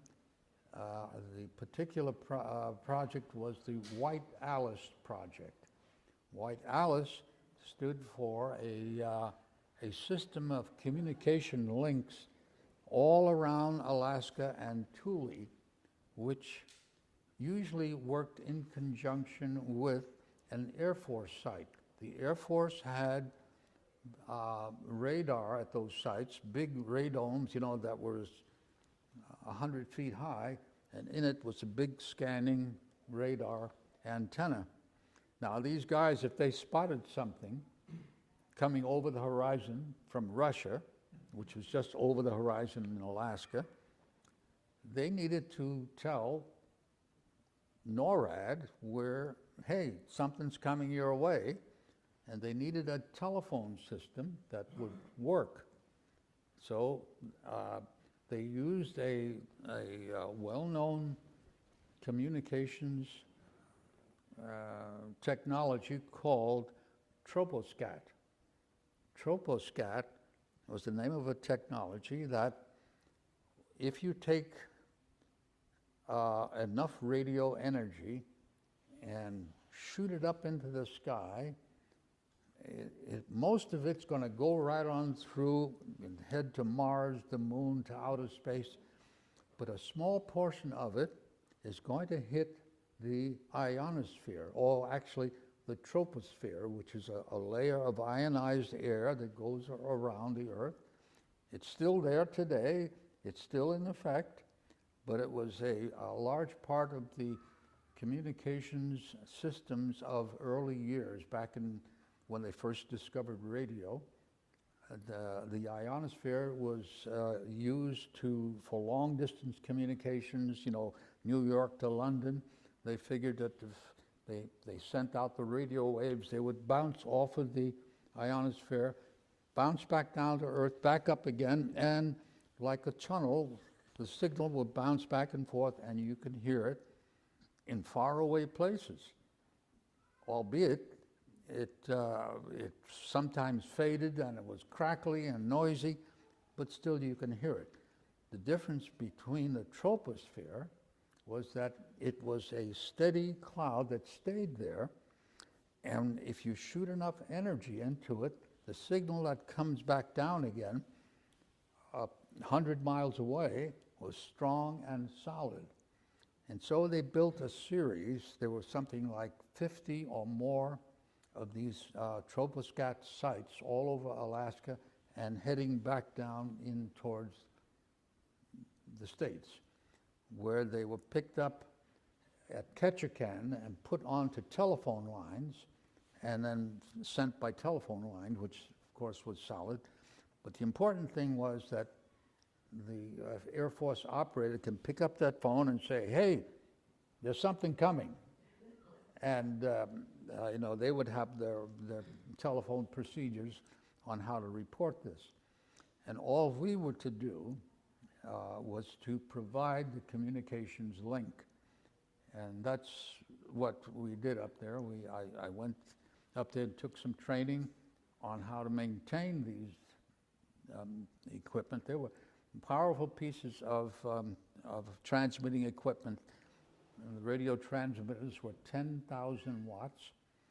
They sent their energy out through a screen, a parabolic screen that was the size of a movie drive-in screen. You know the drive-in theaters? Yeah. The movie screen up there was that large, 50 feet high, about 100 feet wide, and was kind of dish-shaped, just like the lens on a light. And that focused that energy, and that beam went up. And so that was our job, was to make sure that that equipment was running perfectly all the time. And they did, because almost all the stations had what they call dual diversity. There were 2 transmitters, 2 receivers, 2 antennas. Everything was in duplicate because they didn't want that to fail. We used to measure downtime of the system, and reports had to be made how many seconds per month the system was off the air. And that's how it had to run. It could not fail. And usually it didn't. They'd be held to pay if the system went down and there was no communications, because it depended on the other station to send it a signal. It then picked it up and relayed it on. So if one station went out in the link, they're all gone. So it was extremely important for that to work. But that was called the White Alice system. Again, YouTube it, and you can see that whole thing. It's on there. I was surprised to see how much I went to 2 places. One of them was Indian Mountain, which is a mountaintop site in Alaska, and the other one was Fort Yukon, which was a relatively small Indian village, but the Air Force site was not too far away from it, but that was the nearest known town, so it was called the Fort Yukon site. Interesting experiences up there, dog sledding, hiking in the snow. It was not deep snow. It doesn't snow a lot in Alaska. Whenever it snows, it just stays, because we had temperatures like 60 below zero. It just got cold and stayed cold in the winter, 60 below. And they said it can get as high as 70, which is very possible. But it was, yeah. What about your friend who had the plane up there and used to have to heat Oh, up well, walls yeah. that could fly? Right, yeah. That came to visit us once? Yeah, what's his name? Bill Fallback? Yeah, say it again. Bill Fallback? Yeah, Bill Fallback. Fallback. He was a senior up there, and you know, the further training, once you get up there, you still have to get involved in the systems, and the senior members of that would pass on this information on how to maintain this equipment, taking apart these big transmitters. They have to be cleaned periodically and put back together correctly.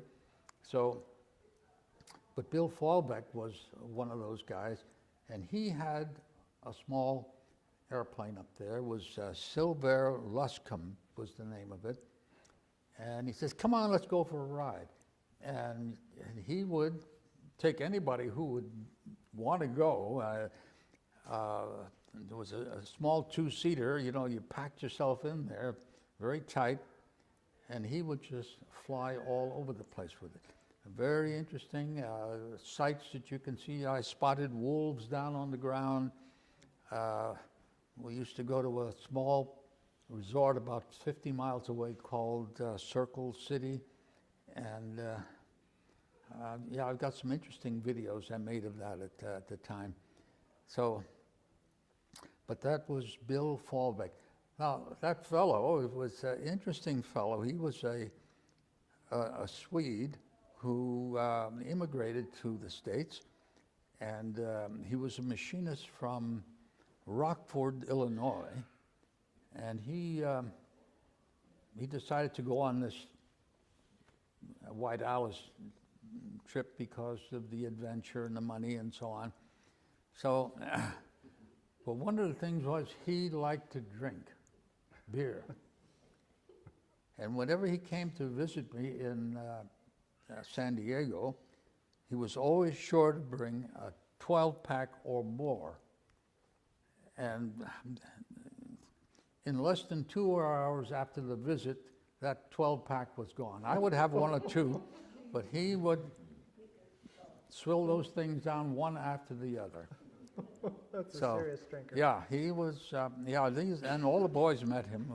Everybody knew him. He was just full of stories. He traveled throughout North Africa on a motorcycle. He visited other weird countries. Interesting raconteur with stories. Unfortunately for him, he did pass away because of his drinking. Bill Fallback, after he did his stint with Alaska, I think he went to Turkey where they had the same system set up there. And when he came back, but then he settled back home and he lived in the basement of his mother's house. And according to the article that his mother clipped out of the newspaper and a letter she wrote, that Bill passed away after one of his drinking bouts in town. He came home and was going down to his bunk in the basement, and with most steep stairs down into basements, he fell off that top step of the landing and hit his head on the basement floor, the cellar floor. And he apparently, fractured his skull, but because he was drunk, he crawled into bed and went to sleep. And he never woke up from that. So, yeah, his drinking really did him in that he just fell and fractured his skull. But he was a... I remember him coming to visit us in Chillicothe, and he always must have hit all the secondhand stores before he came to visit. He always would bring little gifts, and I still have the 4 little Chinese soup spoons he brought me from Hawaii when he was over there that time. Yeah. And then when he said, I'm going to leave my suitcase in the garage because it's probably full of bugs. I don't want to bring it in the house. Yeah, he seemed to want to make himself welcome by bringing little gifts. He would come into town. The first places in San Diego, he would go and visit these second-hand stores. There were lots of them around. And he'd pick up little trinkets, a small flashlight or a bell for the bicycle or some other little thing that he would find in the thrift shop. Bargain. Yeah, and as a bargain, yeah, because he was very tight with money. And so he would say, hey, look what I got you, and, and yeah, he would be that kind of open fellow. Very interesting guy. He was a good machinist, from what I understand, and but just adventuresome type. He was the kind of guy that would go from, and he had a motorcycle. He probably picked that up somewhere as a bargain, and just drove it all over North Africa. And he used to tell stories about how he would be stopped at these various checkpoints and looking for your papers, please, and all that business, and how you would get stopped, and. We had a couple of nights in jail in Africa. You couldn't produce what they wanted at one checkpoint. It's full of tales. Yeah.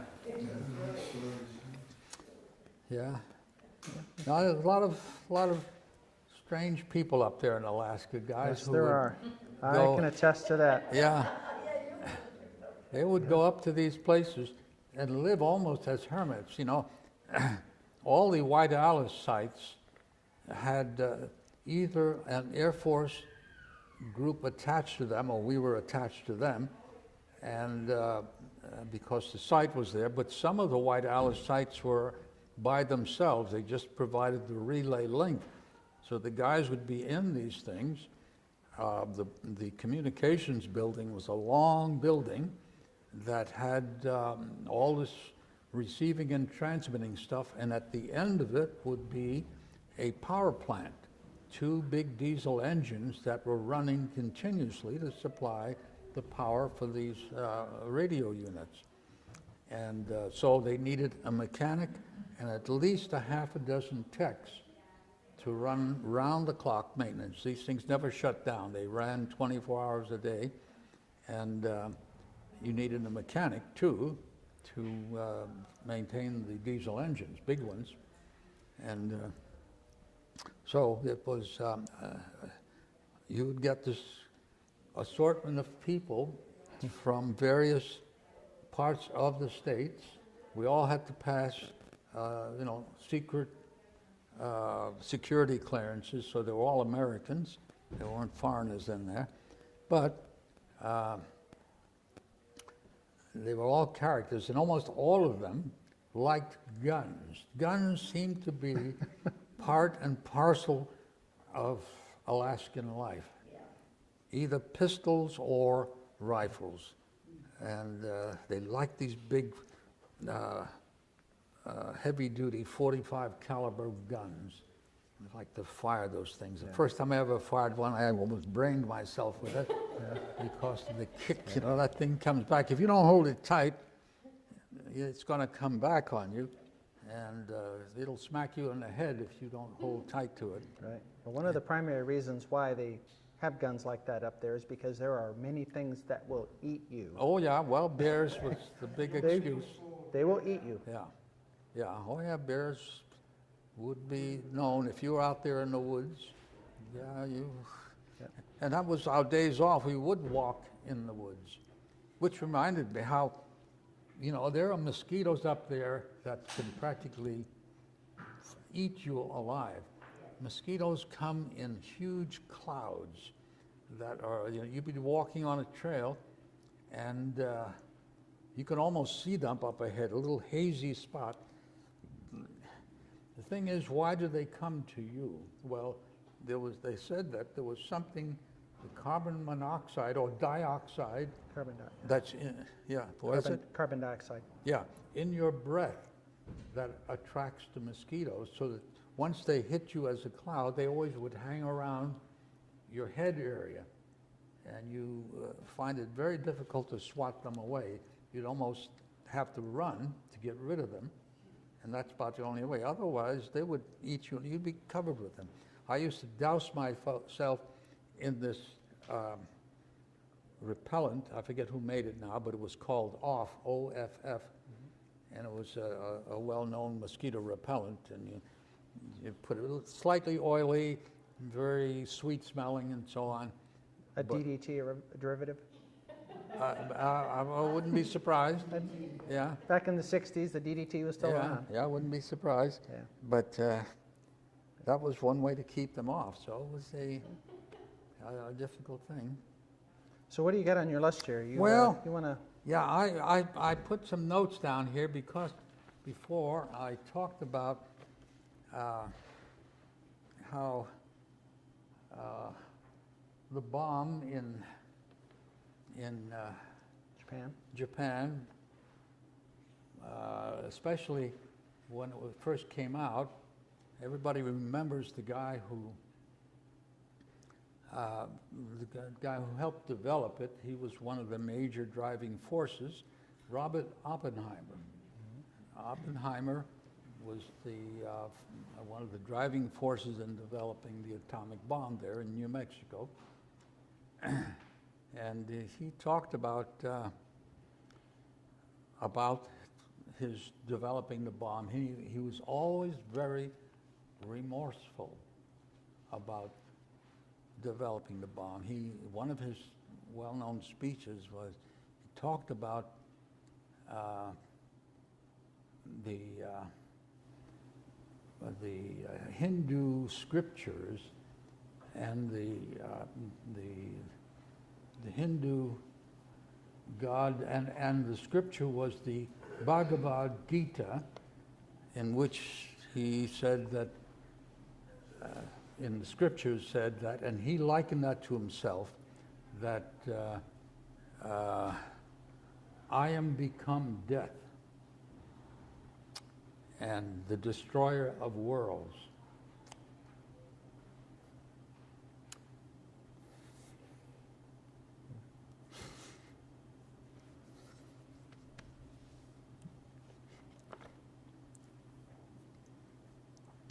But he wasn't. He saved my life, yours and all of you. He brought life to me.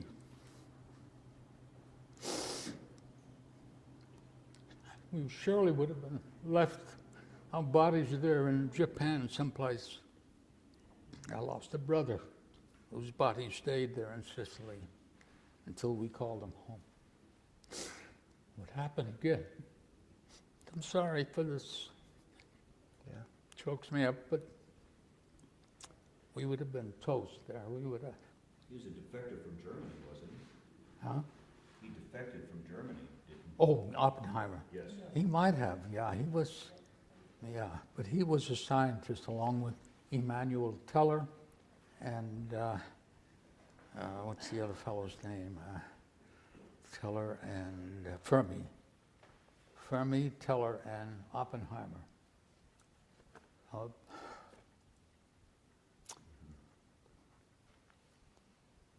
We were thankful to him.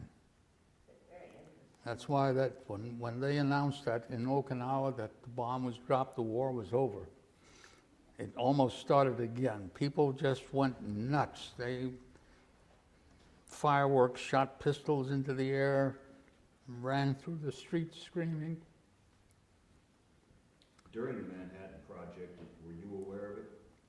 No, up until then, I had not known about, nobody really knew. I mean, it was a total surprise. When they made the announcement, couldn't even name it as the atomic bomb. They just said a big bomb. And it wasn't until quite some time later. Now, maybe back in the States they knew what it was, but we out there in our camps there in Okinawa. The only thing that we actually heard was they did drop an awesome bomb. Yeah. I remember. Yeah. Did you Yeah. know Oppenheimer? Pardon? Did you know Oppenheimer? Oh no, I didn't know him personally, but I, followed his life, and yeah, he was a very strange fellow, even to his fellow scientists, very inwardly drawn. He was later accused of being a communist, along with many other people. There was such a communist scare. I mean, we all know about Joseph McCarthy and his rage through the entertainment and movie industry. But the fear of communism was so strong in those days that anybody accused of it was essentially destroyed. It was a witch hunt. A witch hunt, yeah, true witch hunt. Beginning of McCarthyism? Yeah, yeah, yeah. What was the beginning of McCarthyism? Well, I'm not sure it was McCarthy who started it, but he certainly made it well known. The head of it But would be like Mauler today. yeah, For the investigation of Yeah. communism yeah. within the military. Wasn't he a senator? Pardon? Was he not a senator? Oh yeah, he was a senator. But the thing is, he started to accuse people, and there probably was some. There might have been a smattering of it, because they had somehow invaded the movie industry, Yes. and entertainment industry, maybe as a means of propagation or propaganda. Propaganda. Yeah. Propaganda, And the big yeah. actor involved was Edward G. Robbins. Yep. He was the one that Well, questioned the most and also yeah. talked the most. But communism was such a feared thing, like it was some kind of a plague, the Black Death, that if you came in touch with it, was it. You were finished. And he, I think, was robbed of the recognition that he deserved for building the bomb, even though he probably didn't want it, because he was, again, felt very guilty about developing it, because it potentially could and may someday, who knows, destroy the Earth or people on Earth, because you could imagine a nuclear war with the big boys in it. I mean, both America and Russia having thousands of these things, when only one of them could essentially wipe out a city. What can thousands of these things do?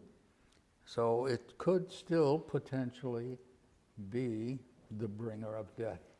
Have you ever visited Los Alamos? Yeah, I've been there when Billy was going to school in New Mexico. We passed through there, Los Alamos, and yeah, interesting place. It's still there, and it's still a research center. They're doing other things in there, but it's still a research center. White Sands is still there. That's still being used for research, and recently they had these this experimental group that headed by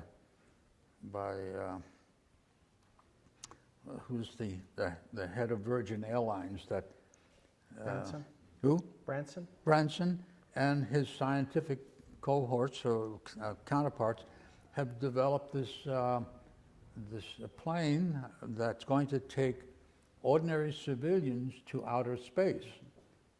Virgin rockets are going to fly passengers up 100 miles into the atmosphere, which is outer space, and for money. And they're not going to fly to the moon with it. They can't do that, but they can go to outer space. Anyway, the skyport that they're building for this rocket launching business is in White Sands in New Mexico, which was the former site for the explosion of the first atomic bomb. So, but yeah, that's a, for some people it was a terrible thing. But all the troops that were with me recognized, hey, we don't have to go into that inferno. And that was life-saving. And as Eddie reminded me, that saving my life brought all these people here into being. And that I appreciated too. So Oppenheimer to me was not the bringer of death. The duality of everything. There's always two sides to every story. There's always two perspectives. Yeah, there's two sides to every story, so. And I never thought of it that way until you said so last night, Eddie. Yeah, I mean, there would have been untold hundreds of thousands, including the Japanese, which we would have probably leveled their cities and shot man, woman, and child on the streets because they were all going to fight to the absolute end. Yeah. Well, what else do you have? Well, the other things were, speaking of death, I look back on my life, and I can count more than a dozen times when I came close to death. And I often wonder, why the hell didn't I go at that time? You escaped. Yeah, I escaped each time, and they were frightening things at the time. I'm sure many people have come close to death in their own. But in mine, I can, from the earliest time, beginning with walking with my older sister, Sis, in New York City when I was a kid, probably no more than 5 or 6 years old. We were walking the street and we were going to cross. And as usual, I'm sure you've seen this too. It happens to squirrels where we wanted to cross on this busy street. So she starts to run, and I'm with her, and maybe she's even dragging me, but then she sees she can't make it. There's a car coming, but I let go, and I keep going, running across the street. Well, wham, I get hit by this car. Oh. And all I can remember is that when I got hit, I grabbed onto the front bumper. In those days, cars had bumpers that were round bumper-like things. And I hung on to this thing, and I was dragged for probably a block or so. And I survived that. You've heard this? You know about this? No. Probably not even Yeah. 4 or 5 years old. Yeah. I was small, just like any little kid that you take by the hand and you walk. And so, anyway, I crossed that street, and I can remember to this day that hit and being dragged down the street. Now, if I'd been hit in the head or something, but other things that happened, which is again, it doesn't happen too often. You never hear about today. But as a child, I had diphtheria.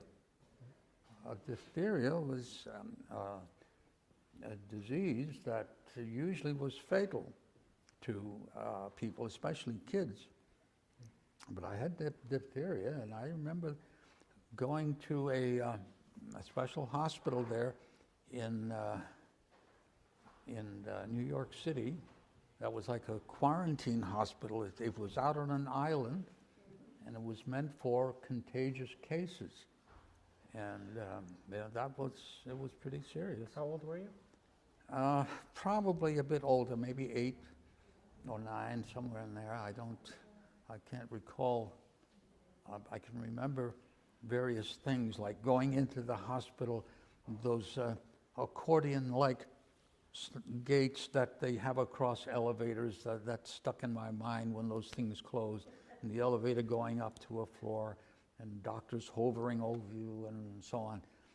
But yeah, diphtheria was a terrible, fatal disease. So that was another case. And then I remember, then I had acute appendicitis. Now, what is appendicitis? You know, that's an inflammation of the appendix.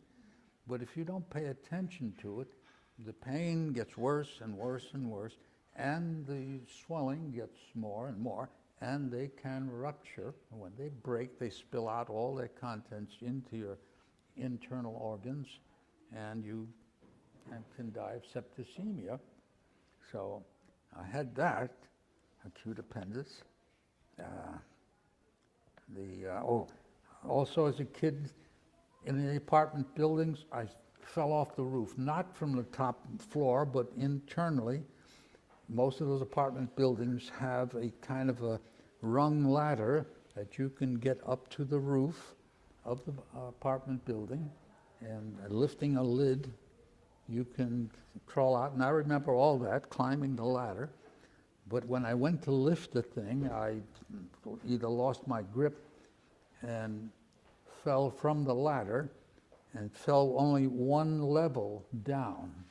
Instead of, those stairs go all the way down. Yeah. And if you, I want to say if you're lucky, but if not, if you're unlucky, you can go from the roof level straight down to the ground floor through the landings of the stairwell. But I only went one down and hit the banister and bounced off, and recovered from that, achy, but I never told my parents because, what the hell are you doing up on the roof? So that's another one of those things that you just don't tell your folks about. So, but I can recall that fall. I can also recall, I had a bad case of the flu, which in those early days could be fatal. After I got out of the service, I came home and I went with some of my friends up to a local lake. Hey, let's all go swimming. Well, I hadn't done any swimming in Japan. I hadn't swum in water for years. So, like lots of guys, they all jumped in the water, swam out to the raft in the middle of the lake. And I, like an idiot, yeah, I'll go with you too.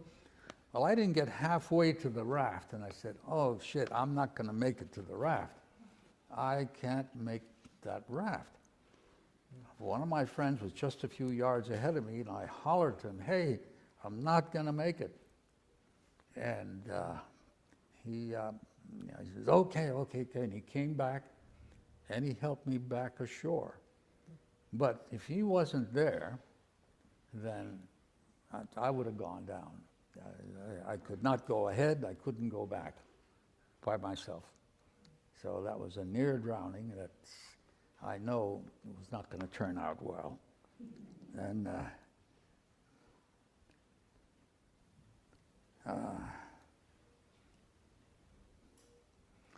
yeah.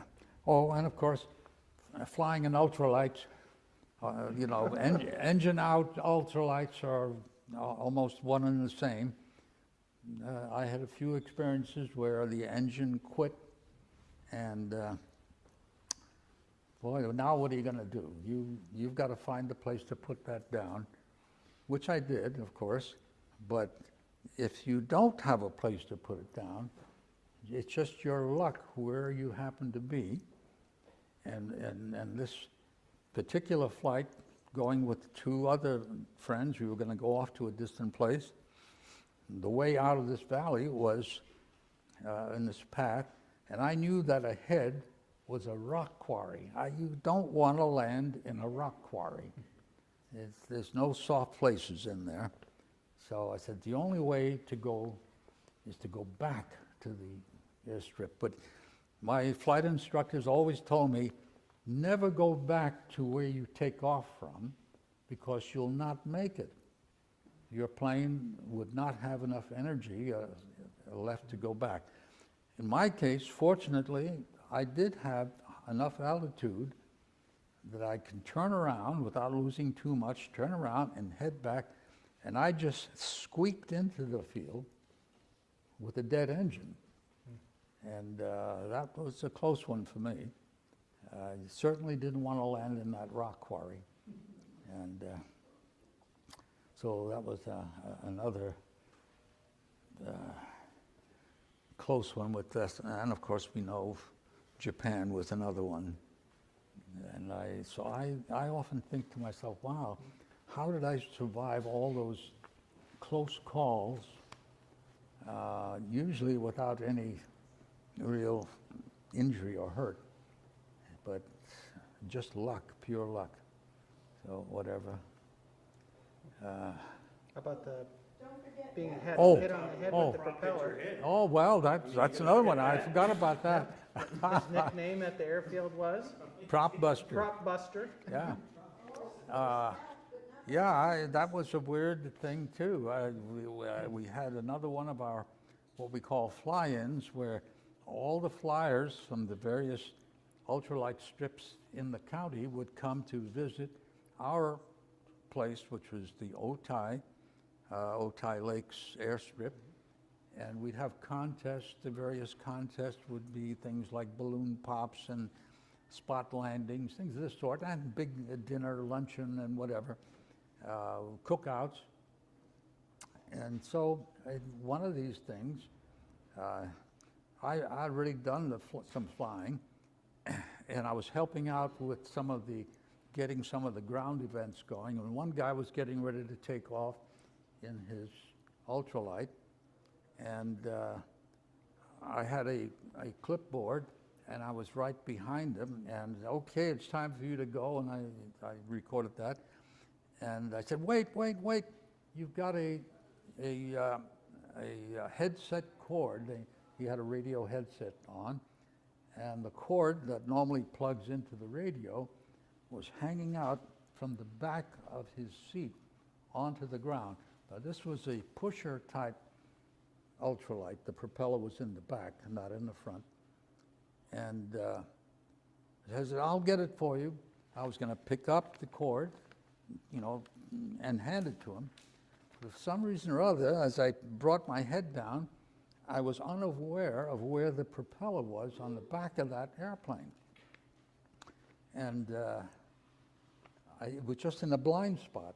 I either forgot or couldn't see. So I reached down to get it, and I heard these two loud cracks, pop, pop. I didn't hurt, I didn't feel a thing.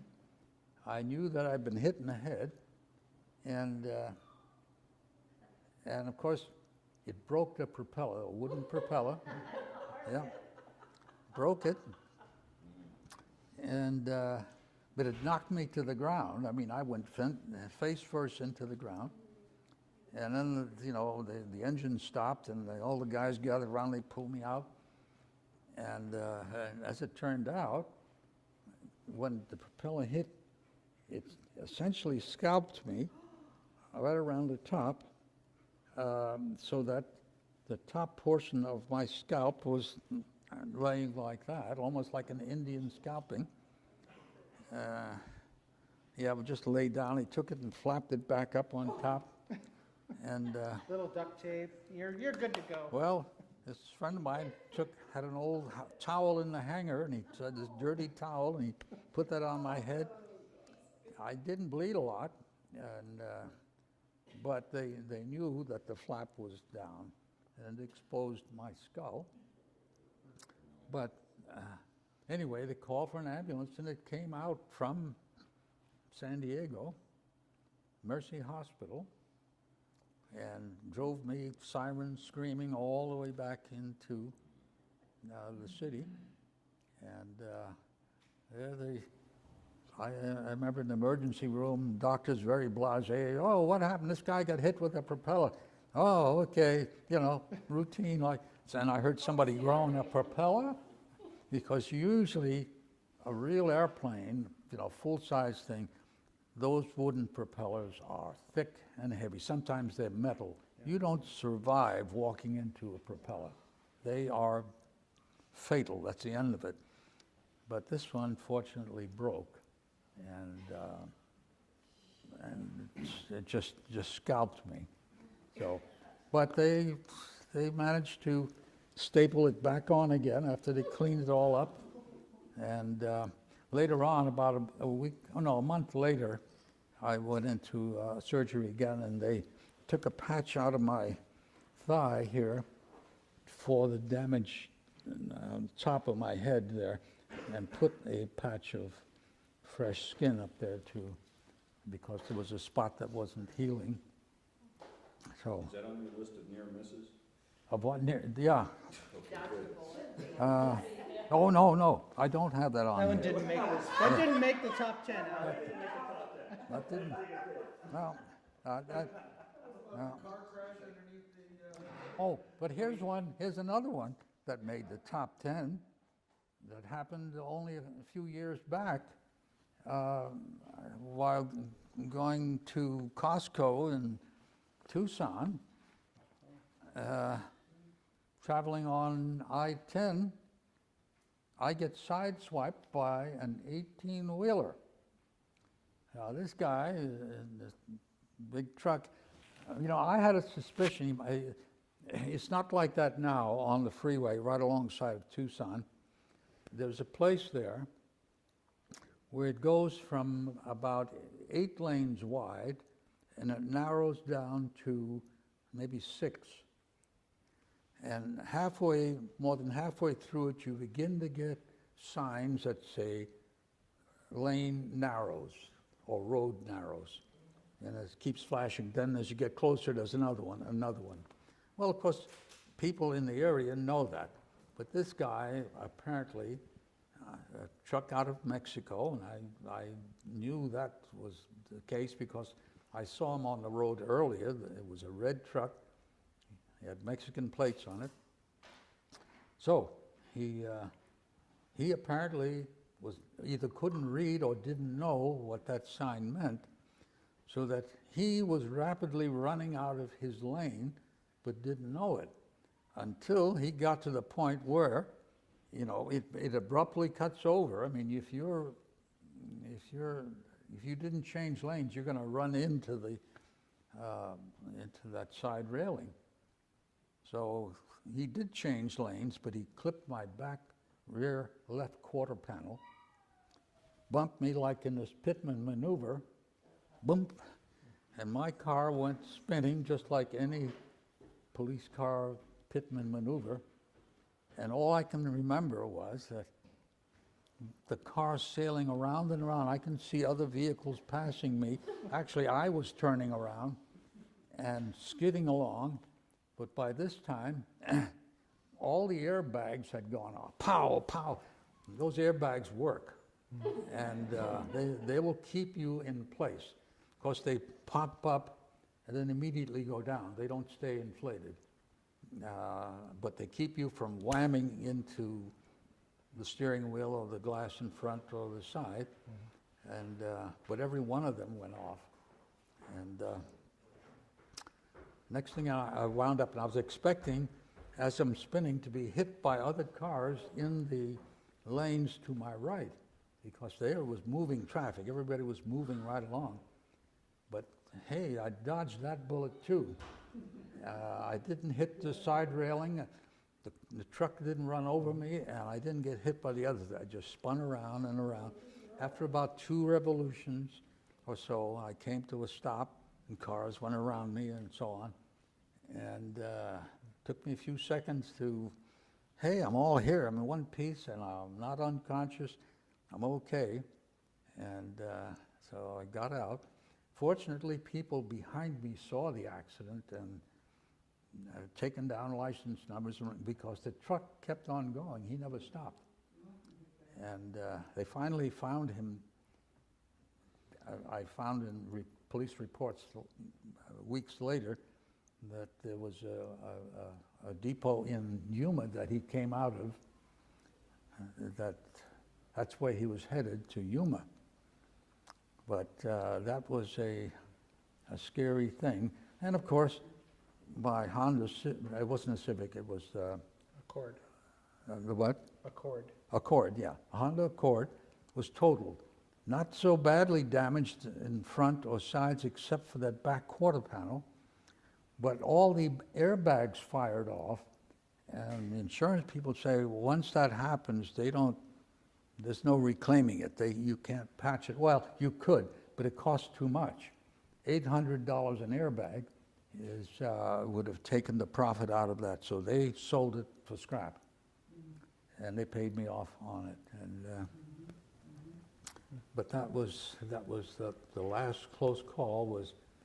And it's scary to be hit and spinning around, and you kind of know what people, when it happens for real on a freeway, it's not a good thing. Many times you don't survive those things. Your guardian angel has been busy. Busy. Yeah. There's still things for you to do, or you wouldn't be here. Yeah. That's right. Yeah. No, I mean, that's everybody runs into these things, and I'm sure that other things that I've seen happen to me is that I remember coming home late from work when I was living in Long Island and working at Pan Am, working late, I think it was. I fell asleep driving, and the only thing that woke me up was the tire hitting the curb of the driveway, of the freeway, and boom, I heard that big bump, and I snapped to, and I was by this time up on the grass. But there are poles all along that thing that you can easily run into, and certainly overpasses that if you fall asleep, you're going to run into those things. And that was not uncommon. Yeah. So, having gone through the Depression, and then through the war, Yeah. and then coming back from the war in the 50s, which was the Bob Hope generation, and then going into the 60s, Vietnam War that you've witnessed, not gone to, but you've witnessed. And after that, going into the fuel embargo and the fuel shortages, which created tremendous inflation Yeah. during the 70s, Yeah. which pretty much ended the era where the wife got to stay at home. And then here you are, fast forward today. Which was the best of times? The best of times. Let me think.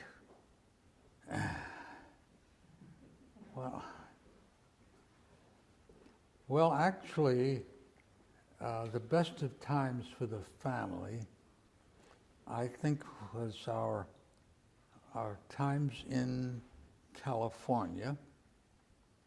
We used to go on a lot of trips up into the Cuyamacas, and, into the mountains, camping. Torrey Pines? How many people remember Oh, hiking Torrey Fat Pines. Man's Misery? Yeah, Torrey Pines. Yeah, a lot of fond memories is when these boys were growing up. 60s. And as much as they complained that I was a Slave driver. they helped me a lot. I needed that help. And they helped me build that wall. Remember, we put the wall up next to the house so you can park the sailboat in that spot. We had to build a masonry wall. And I drove these guys, hey, you go dig that trench. And Well, first we had to dig the bank out. oh, dig the bank out, right? The bank had to be. First the bank and then the footings, and Yeah. Yeah. and it was heavy clay. Yeah. And then we had to haul the dirt away, Yeah. which we did in a pickup truck and a buddy of mine. But it did give you a place to work on your old brown VW. I welded together all the steel in that wall, and Yeah. So yeah, but these guys helped a lot. But those were days that were fun with the kids. I have to agree. The I 60s have in to say- California. Yeah, I have Very to good. say I did like my flying the Ultralight. I think that was a personal experience that I always wanted to fly a plane, and I never worried about crashing it or anything like that, even though I did have a couple of forced landings. But the adventure with the other guys, we flew to various places all over that part of San Diego and Chula Vista. We even went out on one of our big event days to land at Miramar Air Station. Now, ultralights are strictly forbidden from landing at commercial airports, that is, airports that are used for regular general aviation. We don't normally supposed to have radios or anything else. We can't communicate. Plus, we're too slow. We tend to hold up traffic behind us, so they don't want us coming in there. So we're never welcome. But can you imagine landing at one of the biggest naval air stations in an ultralight? It was quite a thrill to, with a whole bunch of us. There must have been a dozen or more of these ultralights coming in, and we all came in at once, and one behind the other, which was quite a thrill to see, and then landing and then taxiing all the way back. It seemed like it took forever to get back to the display area. We were going to display all our systems and equipment along with the military. They had invited us to come in along with other commercial and private aircraft. And we were quite an attraction in the show too, because most people hadn't seen ultralights. They don't know what the hell they are. So, but that was one of the experiences. We'd had quite a few more. There used to be a place we'd go to called the Pig Farm, where one of the fellows had befriended a pig farmer that we can use a piece of his property to land on and stay and have lunch. But it was also a farm that had pigs and a slaughterhouse. That's the first time I've ever been into a pig slaughterhouse, which is a cruel place. They stun the pigs with electric shock, and then once they're on... We're talking about the best of times here. Huh? You don't want to... We're talking about the best of times. The best of times. Well, what I'm saying is the adventure was that it was going various places in ultralights as a group. Flying it singly is okay. That's kind of fun to fly it alone, but the most fun was when you would fly with a bunch of other guys, because you're almost wingtip to wingtip. You can holler at each other to communicate.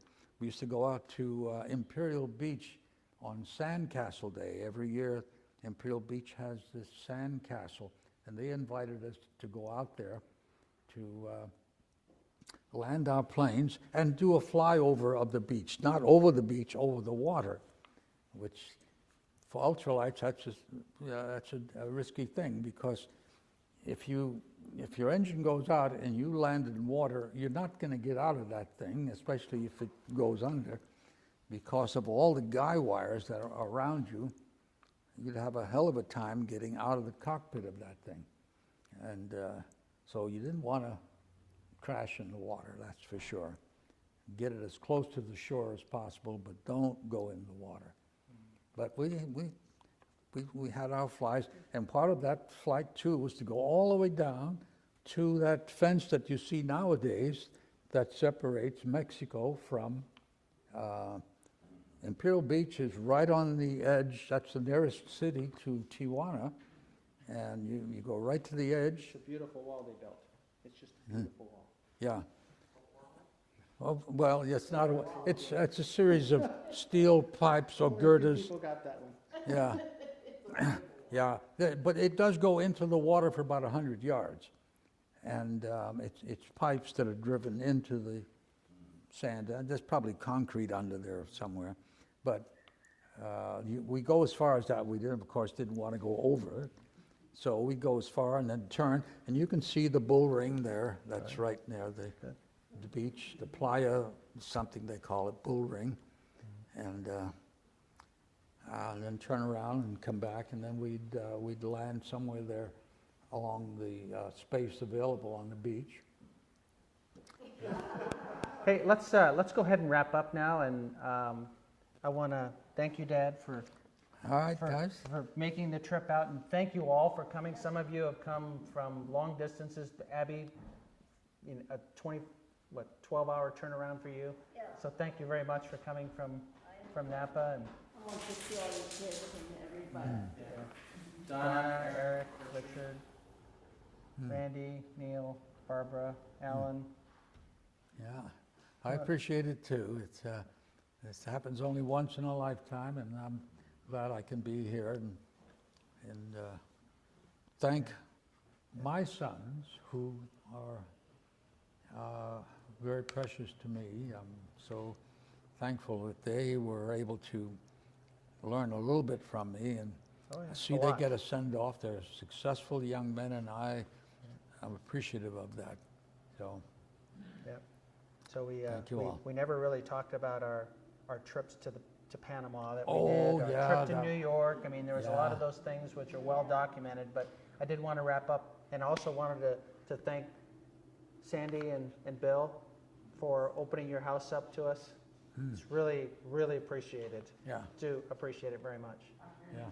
So anything you want to say? Well, the last is, if you wanted to see some of those adventures that Ed just mentioned, our trips with Alan to Motor City, Detroit, our trips with it was Neil, Eddie, Bill, and- Neil, and Bill, and myself to Panama to go through a long desired trip for me to go through the Panama Canal, and not just go through it, but we explored the whole area, Studied one it. end to the other, went to native villages, explored the old town. It was a very interesting It's a great trip. place. Yeah. I think you felt like a king in there, didn't you? Yeah. We're all yeah. taken care of. I think everybody was jealous of him in there, in the group that we were with. Yeah. And the distinct thing I remember is you and Neil were the last ones on the bus, and you came on with your Panama hats. Oh. You got, and everybody, all Got the a- women we were got a clapping. And Standing ovation, right. I still got my Panama hat, do you? No, wore that out. Wore it out. I wore it out. No, we got a real Panama hat, which really is made in Ecuador. Panama hats, the real ones, are made in Ecuador. So we enjoyed that trip, and we had a lot of fun. So.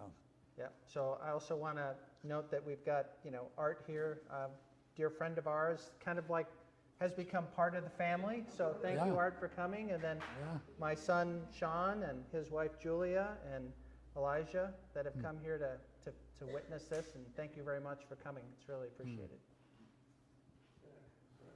All right. Hey.